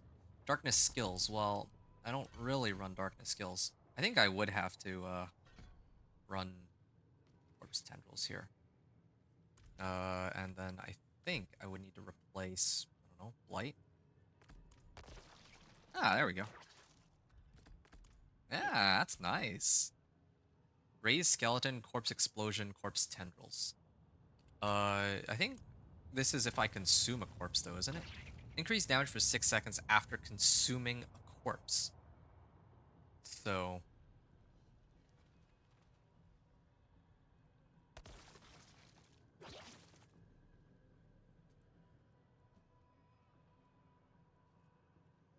what else can I replace?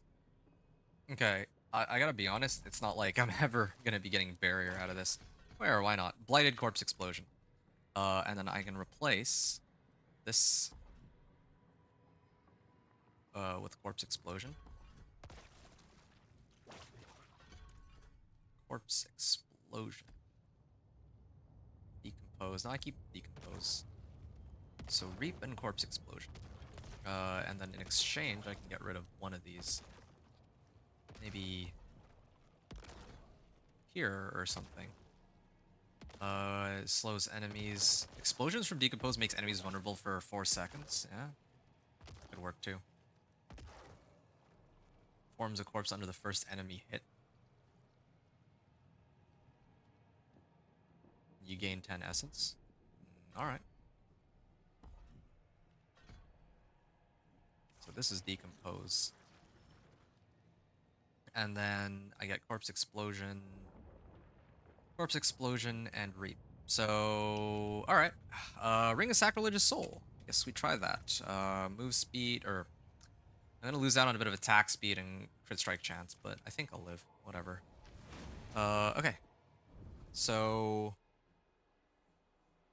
I can switch out vulnerable now. I have a few sources of vulnerable now that's not tied to this anymore.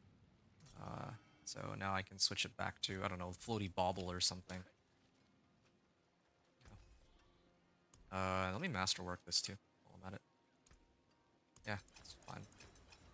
I'm gonna just masterwork everything rank 4 at this point. Except for maybe my boots, because I don't know if somebody might... Well, I mean, who actually bothers to use Penitent Greaves to begin with, though? I could probably get a better two-handed scythe, but... Okay, this one... I'm not so sure about. Get a ruby and some armor. Greetings. How shall I guide my hammer? Dodge chance? Okay, how many dodge chances can I get? Okay, fine. Max life. Okay, fine. I can just masterwork this and done with it. Some solid bits here. Max life, sure. Okay. And then I think here I would need another ruby. That's what I'm aiming for. Oh, I have a Thol rune now. Okay, there's another way I can apply vulnerable if I wanted to go down that route, but I feel like my Stars items guide are you. pretty set right now as they are. Alright, I'm gonna try another run at this. So I got Fortify, Barrier, and Floaty Bauble. And Pit 45, right? So what did I adjust? Ring is now Ring of Sacrilegious Soul. Pit 45 clear. Ring of Sacrilegious Soul.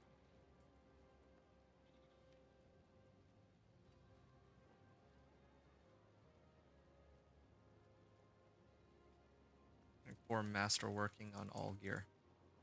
Okay. What else did I adjust? I think that's really about it.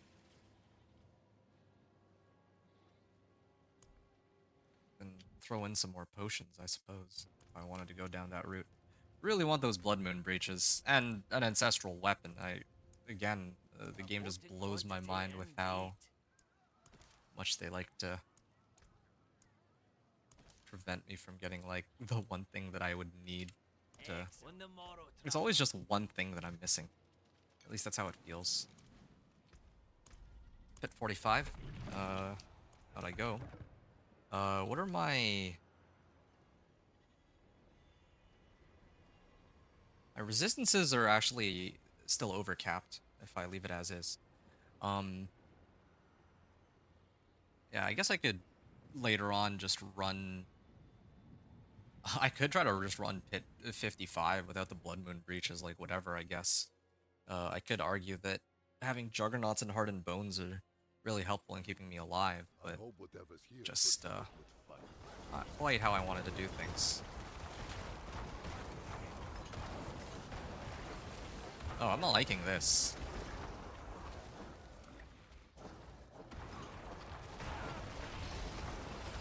I don't really have a way to disable DR, but I guess there's no DR here, so whatever.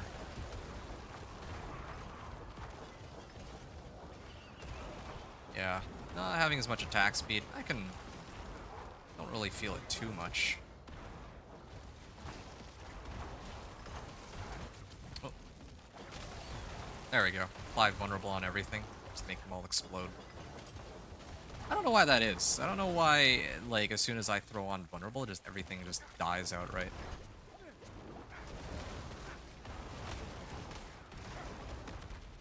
Okay. I'm liking this. Yeah. Ring of Sacrilegious Soul. Why not?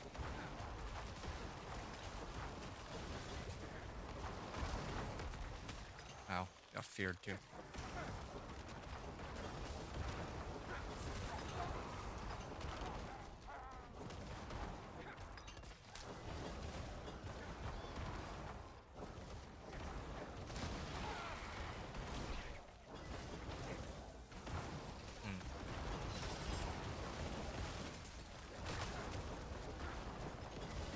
Yeah, this is way faster than my previous run, but I don't know if I can really attribute that to me using Ring of the Sacrilegious Soul. I mean, I do have extra movement speed off this too, so I guess that does help a little bit.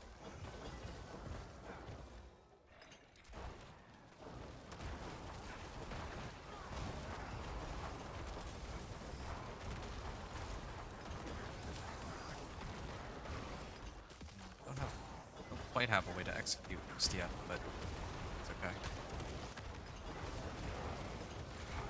88.8 million. Yeah, I can't wait to get those Blood Moon breaches. I think that would have gotten it all the way up to like 100 mil at this point.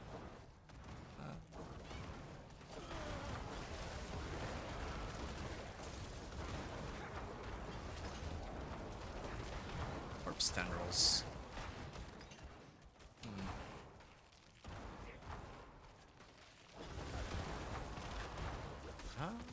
Spend resource, gain resource.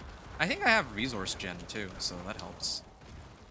Increase damage while I have barrier active. My barrier's active most of the time, yeah.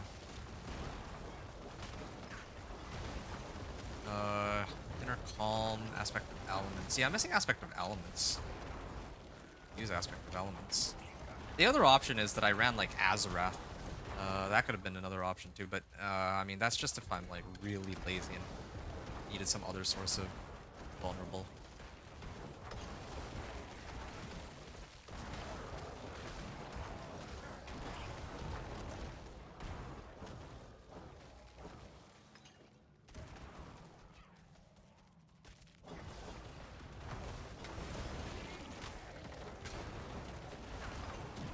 Yeah, they take so much more damage when they're made vulnerable. It's actually pretty ridiculous. I still don't have an ancestral weapon. I'm just waiting for the ancestral weapon to show up.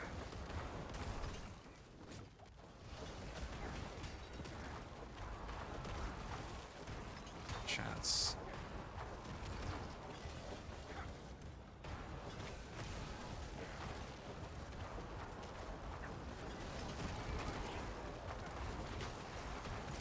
Not bad, not bad.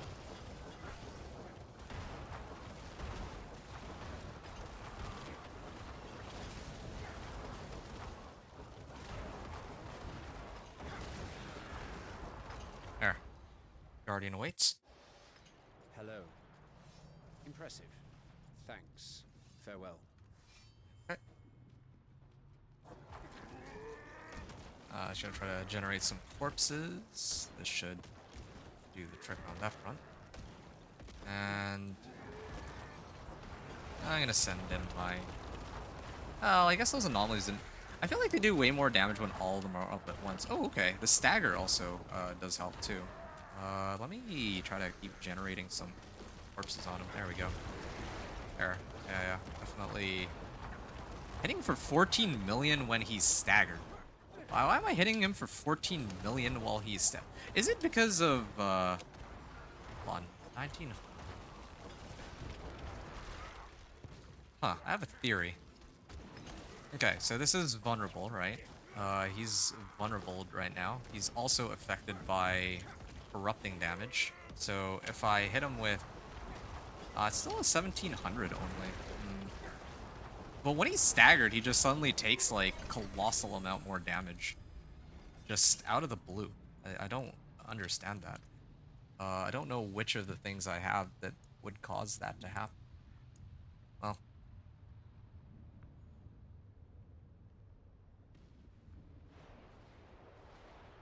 Yeah, what can you do then? 9.5 minutes on this clear.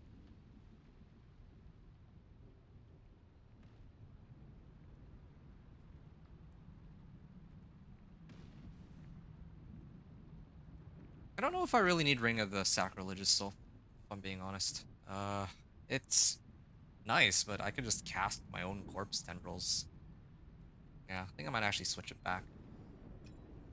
Yeah, it's cool and all, but yeah, I should just cast this whenever I need vulnerable. Same thing with this.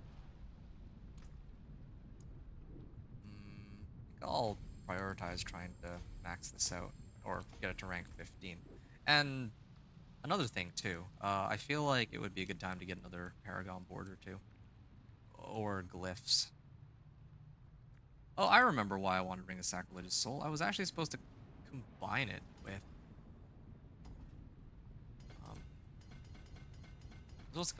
that other board. Consuming 3 corpses grants 40% increased damage for 6 seconds. That one, I wanted to use it with. But maybe I just have to use... What else could help here? Yeah, I could run it with like Soul Rift, maybe.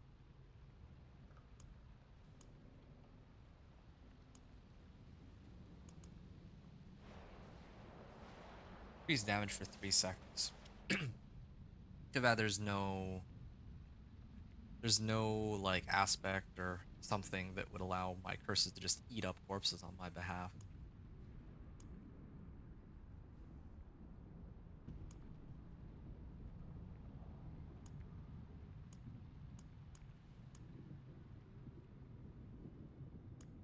Assuming 3 corpses. Well, maybe I'll focus on glyphs for now.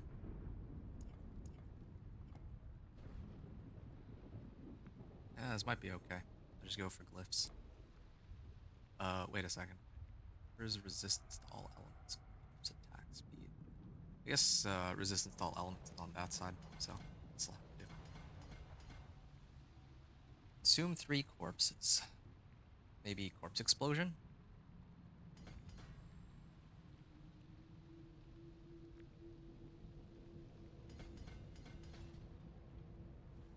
Amplify.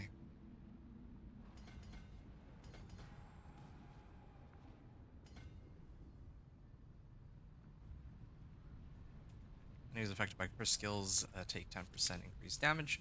Refund all 150 Paragon points. That's not bad. It's like Paragon 125. Alright. I'm gonna try to redo this run and see how it goes. Switching back to Ring of the Sacrilegious. Or switching out from Ring of Sacrilegious.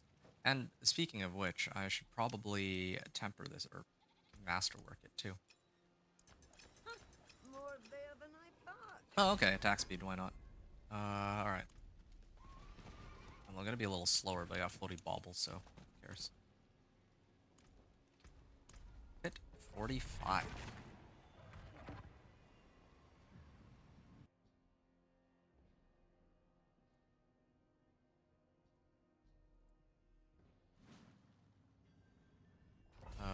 Right. Quite the challenge, I can use corpse tendrils here. That does make them vulnerable, and I'm actually using the wrong skill. I need to figure out a way to apply fear to them too. I think that I also get more damage if I fear them or something.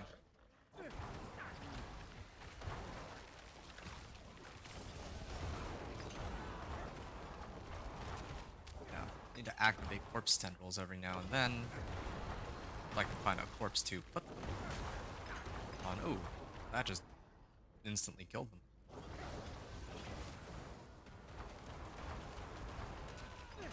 So, put up corpse tendrils. I don't really have a easy way to like reduce the cooldown on corpse tendrils. Prison.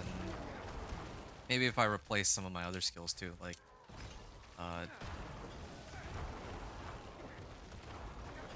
yeah, I mean, if I actually switched it over to Bone Prison, I think that would just make things a lot easier. Replace Corpse Explosion with Soul Rift and then replace Reap. I'm not even using Reap.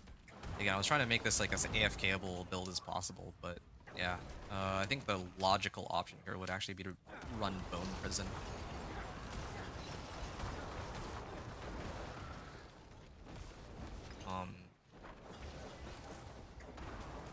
Yeah, there's like a lot of ways I can boost this build. I think I should actually do that. Like, I wanted to make like a more AFKable sort of build, but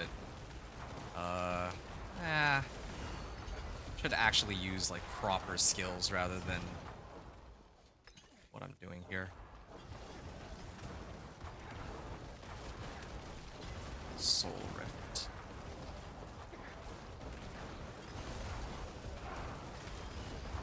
I think Soul Rift would be another way to like apply vulnerable on everything.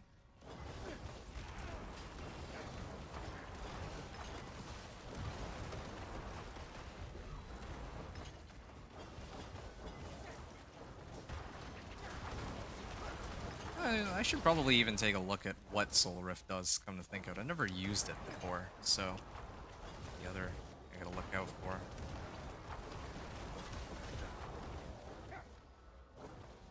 Yeah, this build is more than strong enough to take on at 55 soon. Really it's just an issue of trying to figure out like what the best combination of stuff belongs on this build would be. That's really it. It's the only thing that really I'm waiting on. Oh, I haven't actually been eating corpses either.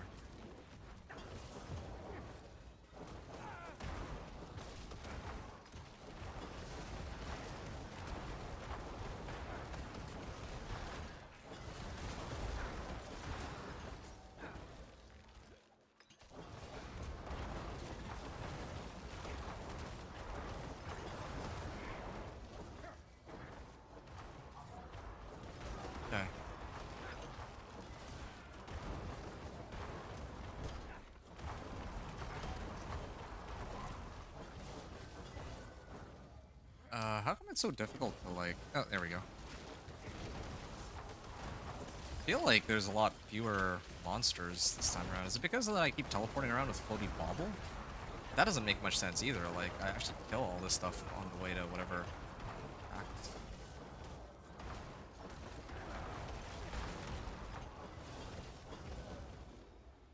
Alright. This is where Subo would come in quite handy, but... Where are all the monsters? Oh, there's a pack. I think this will do it.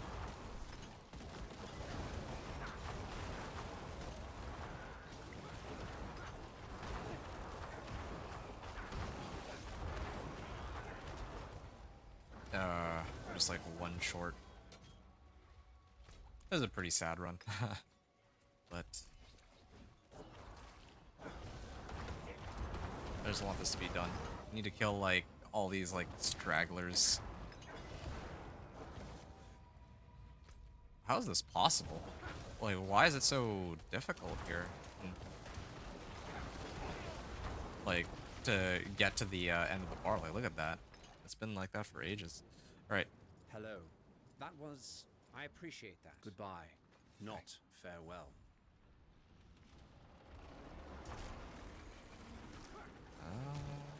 Alright, there. Applied vulnerable on it.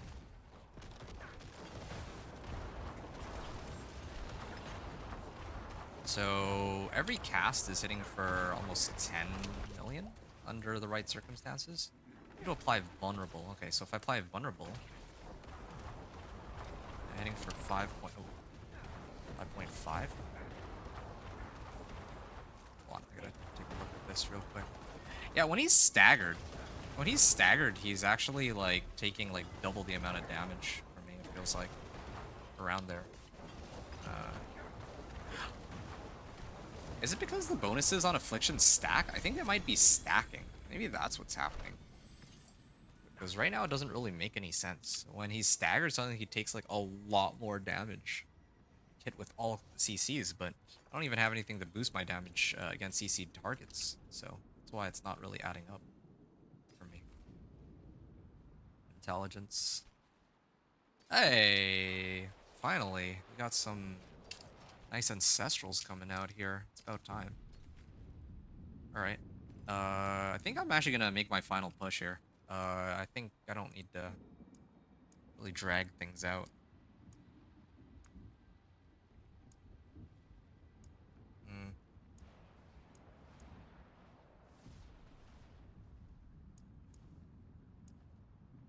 Damage to vulnerable.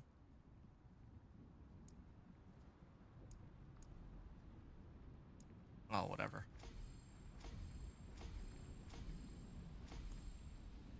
I want the one with crit strike damage, but it seems like that one's still not yet available.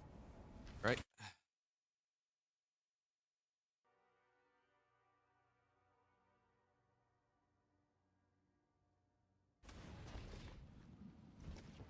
Let me temper this thing.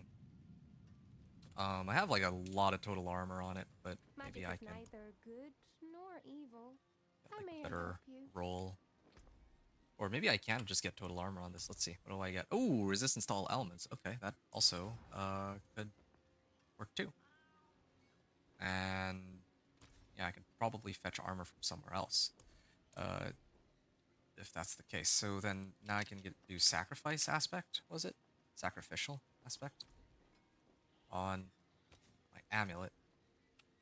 And then here of the damned, right? Okay, there. This is gonna be a pretty big boost too. So higher damned aspect. How shall I guide my hammer? I'm gonna put this on. I'm gonna put the correct tempers. And the correct tempers in this case would be crit strike damage.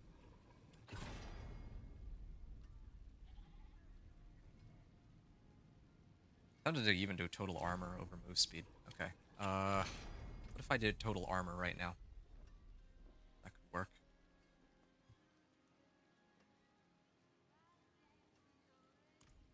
But honestly,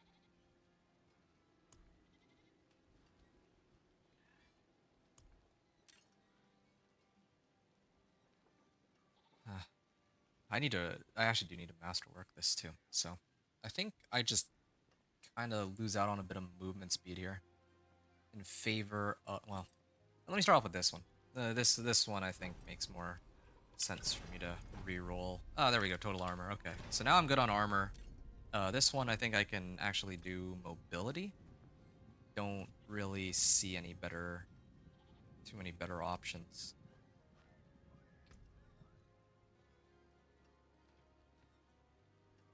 Movement speed during blood mist. Let's do necromancer motion.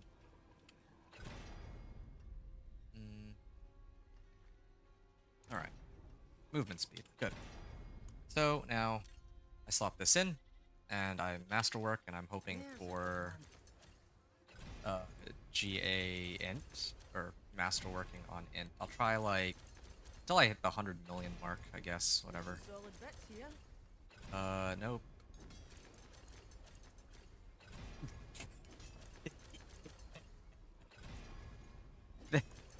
They gave me everything except for int. They give me max life, resistance, all elements, move speed, crit strike damage twice, or 3 times even. But they just won't give me int specifically. Whatever, I'm gonna leave it on crit strike damage. I don't know. This masterworking system. Finest jewels in Sanctuary.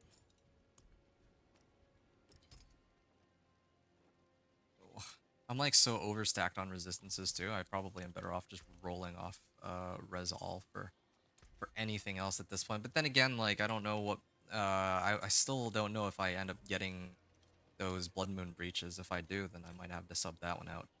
Anyway, I think I salvage all Some this. steel you need. All right, let me write this all down real quick. So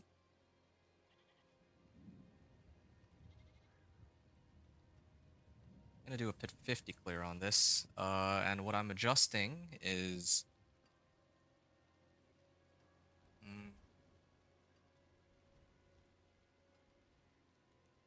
bring back to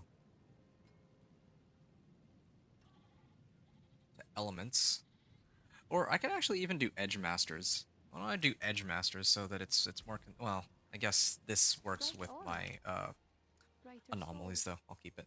Bring back to elements. Amulet to GA int. Damned weapon.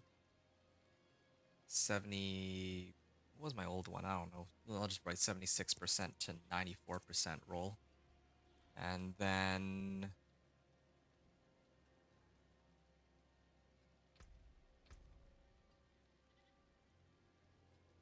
did I even mention anything about getting Amplify Glyph? I'll just put Amplify Glyph.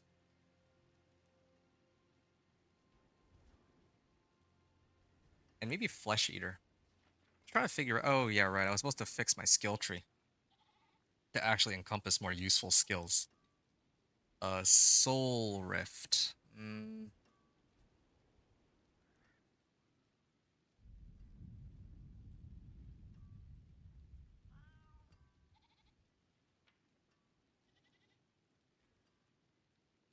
Like, when you damage enemies with darkness skills, it take increased shadow damage from me. So that one's quite useful. Increased increased shadow damage to crowd-controlled enemies. Ah, that's why.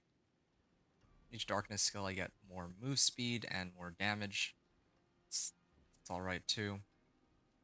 I already have vulnerable. Do I have corpse explosion? I do have corpse explosion. Let me get rid of corpse explosion.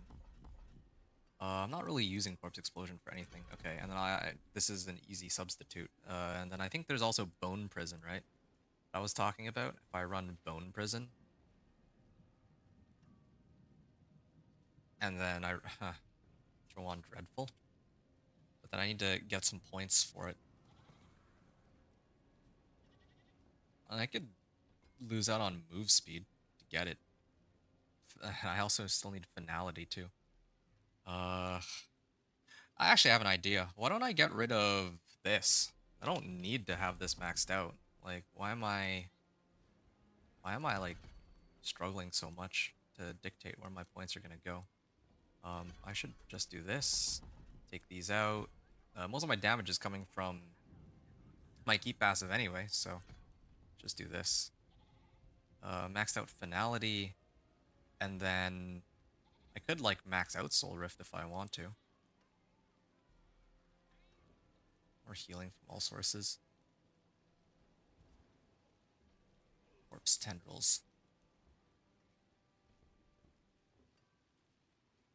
I'll have movement speed.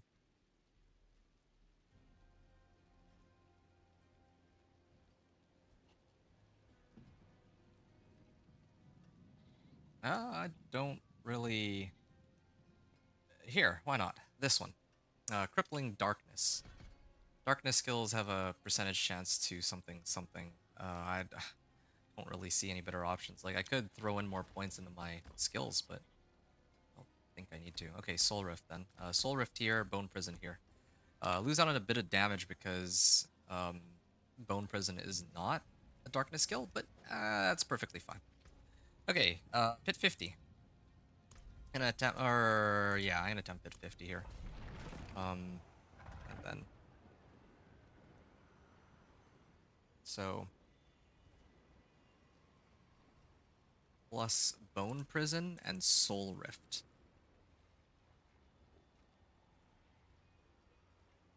Okay, and Corpse Tendrils too.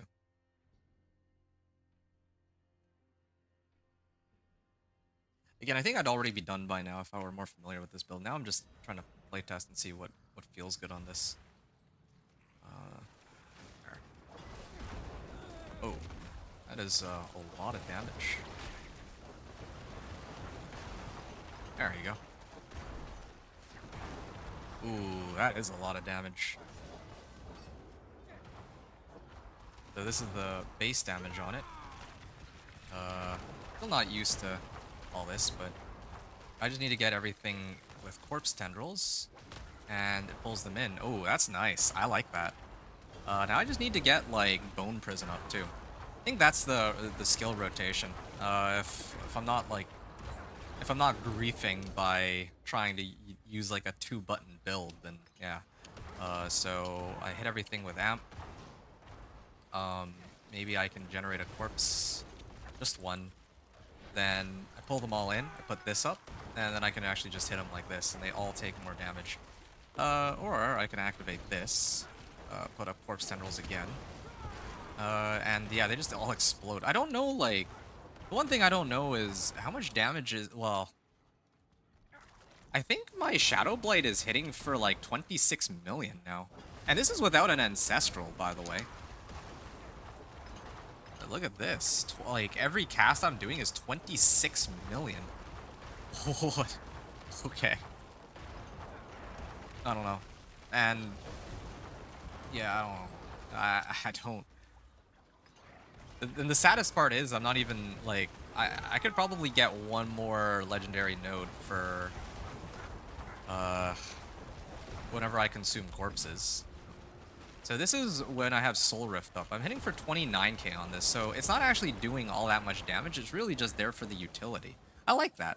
I like that Soul Rift is... and the cooldown on it is just insanely low, too. I wonder if there's a way to reduce it.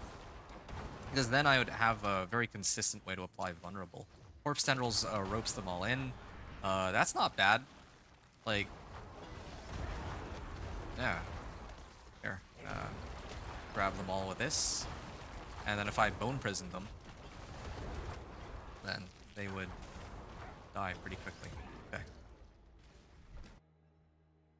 Nice.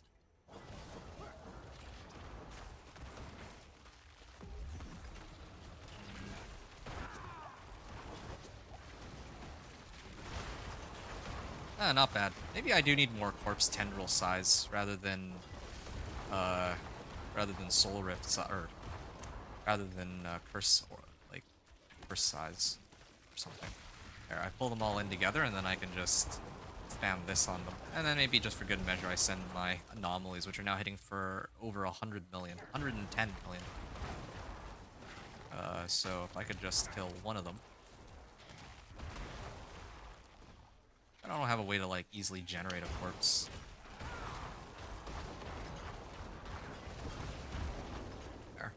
against elites. I can detonate my anomalies. Probably.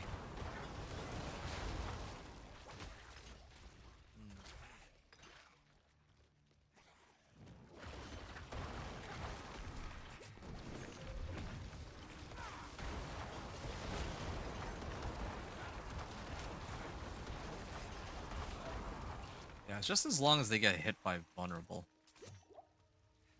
They take a lot of damage. So like this. Oh, hold on. There's some DR monsters I gotta deal with first. Okay, now I pull them all in. Bone Prison. And I can actually just start spamming this. 1.7 million. Looking at the amount of damage my casts are doing. Such a strange build. Okay, my ult is active, so these all together should put a number on them. It's because this thing applies fear too, that they're taking even more damage. Like, I actually don't even know. Maybe I should actually take the time to read through these modifiers, but right now, I'm pretty satisfied with how the build operates. And keep in mind, I don't have even an Ancestral either. Best part.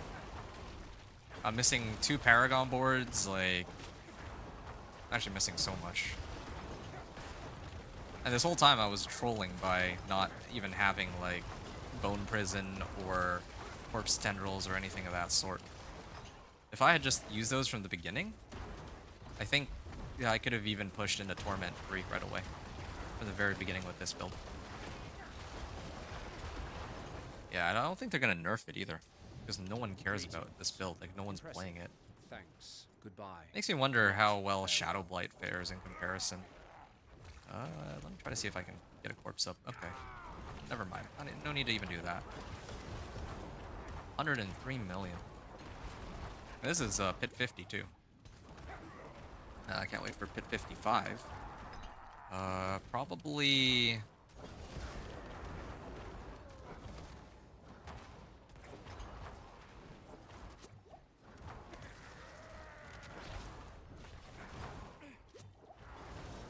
Ah, he dodged. Okay, maybe when he gets staggered.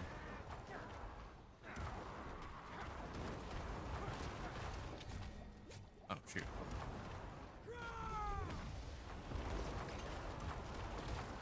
See, like, some of my casts hit for 40 million while he's CC'd. But when he's not, I still hit for like 15 million. That is actually pretty good, I think. The only problem is I have a survivability issue here. That's the main drawback. But otherwise, everything is looking nice and peachy. Oh.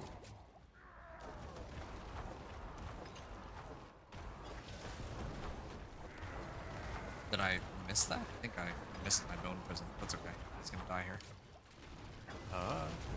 There. 8 minutes.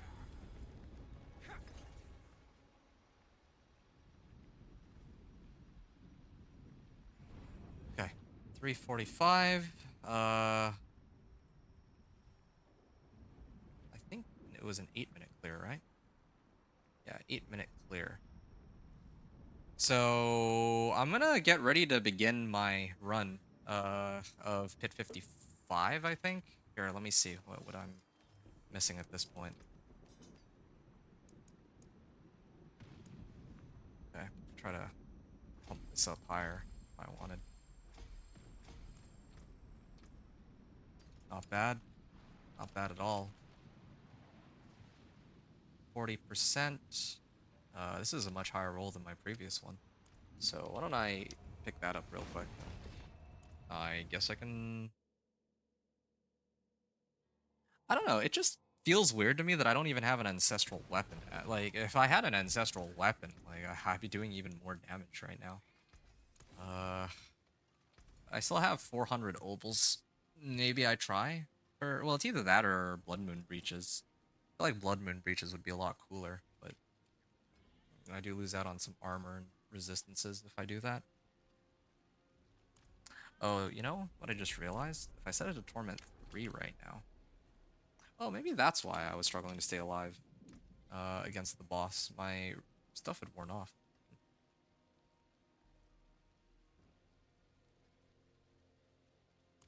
I can actually switch out Rahir for Subo again. Switch out Rahir for Subo. And my resistances are still fine. I could do that. Okay, fine. I'll do a two-hander then. This will be the last of it, I guess. That way I don't have to like readjust all my equipment. I would like to get a two-handed sword for more crit damage. There we go, finally. My one and only... Hey, that's amazing. It's, GA int, no less. Okay. Well, I forge finally more got than it. horseshoes My and nails. weapon. At last. Alright. I'm gonna throw on Affliction, or attempt to throw on Affliction here. Decompose, that's great. Crit strike damage there. Then I'm gonna try to get Affliction again. Oh, okay, there we go. 2 tries. And then I'm just gonna masterwork this to the moon. There's a good one. Resource cost reduction. I guess I could roll it for max life, right? Yeah, that's like an extra 1,000 max life. That should guarantee that I'll survive. Oh, and probably gonna want the right aspect on it too. And then on this, sacrificial as a nice little upgrade over what I had before. That's it. That's the end of it. Finally, I got an ancestral weapon. It only took the entire run, but there it is. Okay. Now I think I can... I'm actually going to just attempt it head on. Oh, hold on. That was not quite right. Unsocket, I had Kurgar, and I will put Kurgar in here. Kurgar, this is the right rolls. This is decently masterworked. Everything is masterworked, except for my boots. That's intentional. Okay, so this is just for good measure. I kind of want to add Flesh Eater, but no, I think this is fine. 150 Paragon points seems like a pretty good number here. 150 Paragon points. Sure. Can I get rid of a point somewhere? Sure, here. Why not? Okay. I had to run out to the store to get some cold beers. Cheers. Yeah, cheers to you too. Okay, this is my final run, probably, of the evening. So I'm gonna mute myself, and let me just make sure that... Oh, right, I remember. Total armor. You know what I'm gonna do? I don't need more... Well, what are my resistances at right now? They're still overcapped, so what I need to do with Rahir is actually go this direction. There. Increase damage to enemies taunted by Rahir. Yes. And then I get armor. Okay, yeah, I'm set. This is... I'm ready to go. Are you folks ready to go? Certainly hope so. Because this is it. Okay. I'm gonna start my run in a second. Pit 55, I haven't even done a dry run, but I'm pretty confident that I can take it, so... hopefully I can do this in the next 10 minutes and then wrap up, and that'll be that. That'll be my first sub 4-hour run if I'm lucky, but I don't think I'll be able to do it in sub 4, but I'll try. Alright, I'm gonna mute myself, and I'll be back in a second. BRB. And I'll see you all on the other side.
was not thank you. Goodbye, not farewell.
Okay, and that brings us to the end of the run. Which, funny enough, that is a sub 4-hour clear. Unfortunately, I mean, I have some things I want to say about the run, so I'll go just a little bit over the 4-hour mark, but that's okay. Uh, yeah, I mean, if I gotten Blood Moon Breaches sooner, that would have helped. But ironically, I never ended up even getting it all the way to the very end. But whatever. So yeah, I don't like. What can I say about this run? Okay, so first of all, yeah, this build was insane. This, like, I think I want to say that people are sleeping on this build, but I haven't really seen Shadow Blight in action. So far, yeah, like each cast of my Decrepify was hitting for like 30 million under the right conditions when I throw on like Bone Prison, Soul Rift, Corpse Tendrils to apply Vulnerable or Eat Corpses or whatever have you here, right? So, and this is like, keep in mind that this is only a Paragon level like 125-ish Necro, which is only running, and I'm only running like 4 glyphs. I'm not even running Flesh Eater legendary node. I think there's one other legendary node that could help too, something like, I don't know, corrupting effects. Well, I don't think this helps my affliction, but I think blood begets blood would have been the other one that I used, because yeah, I'd get blood orbs grant like 10% increased damage up to 50%, right? So yeah, then I'd need to find a way to spawn blood orbs. Maybe instead of running decompose, I would instead run like hemorrhage or something. Uh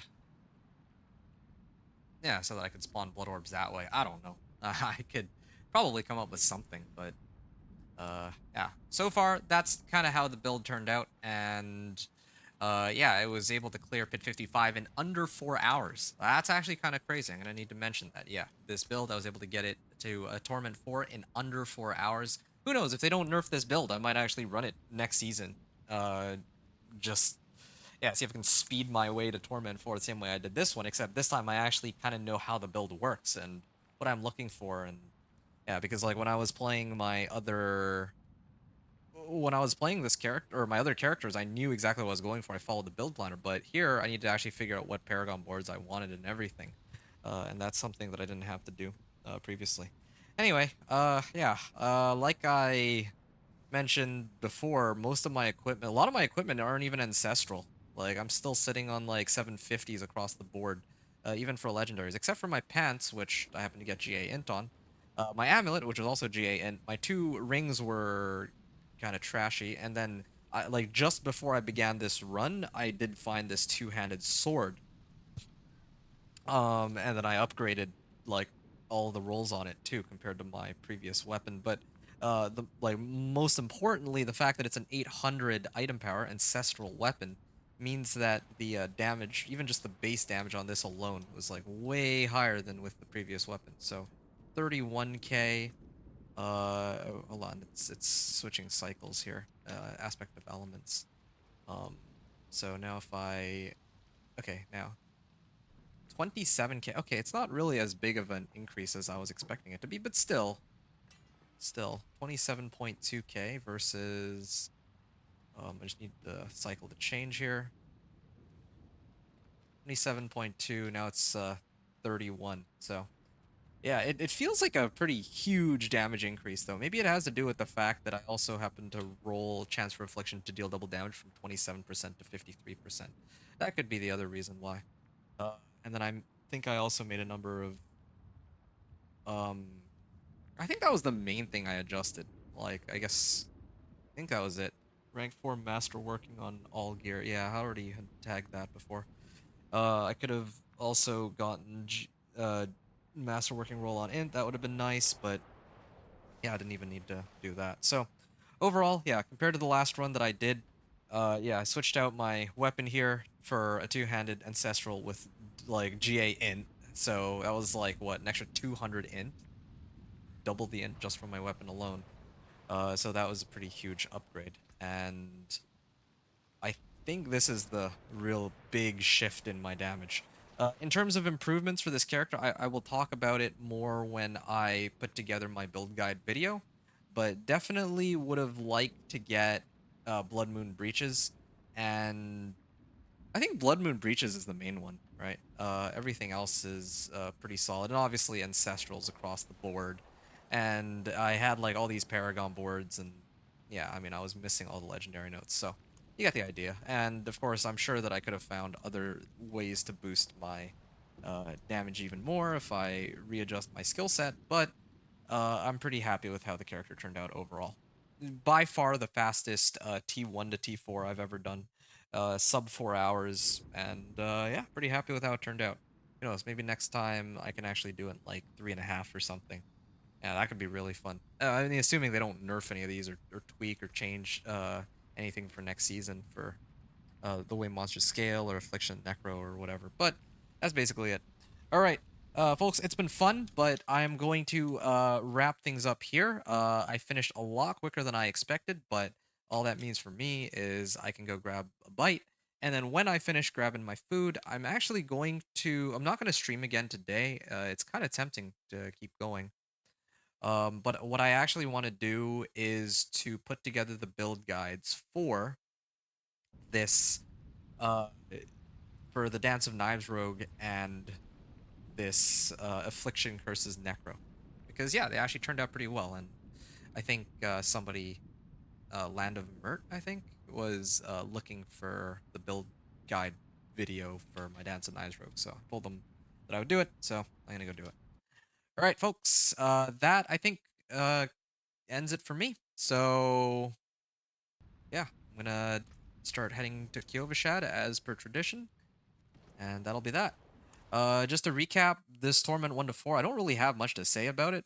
Normally I'd have a lot more to say about these sorts of runs, but the thing is, like, it was so quick getting to Torment 4 that I don't really have too much to really comment on, just that I was missing some, Blood Moon Breaches and Ancestrals. But otherwise, the run was very smooth. I made it all the way to, like, bit 35 on just 2 buttons. I probably could have even pushed bit 40 if I had boosted my survivability a bit, but yeah, at that point, it was just trying to get an ancestral weapon to reach and like level some of my glyphs and paragon boards and all that. So, hope you all enjoyed the run. Thanks everyone for yeah, and the next and final character is going to be the Spiritborn. So look out for that. But otherwise, the build guides will be coming later tonight. Hope you enjoyed the run. Thanks everyone for watching. Adventure out.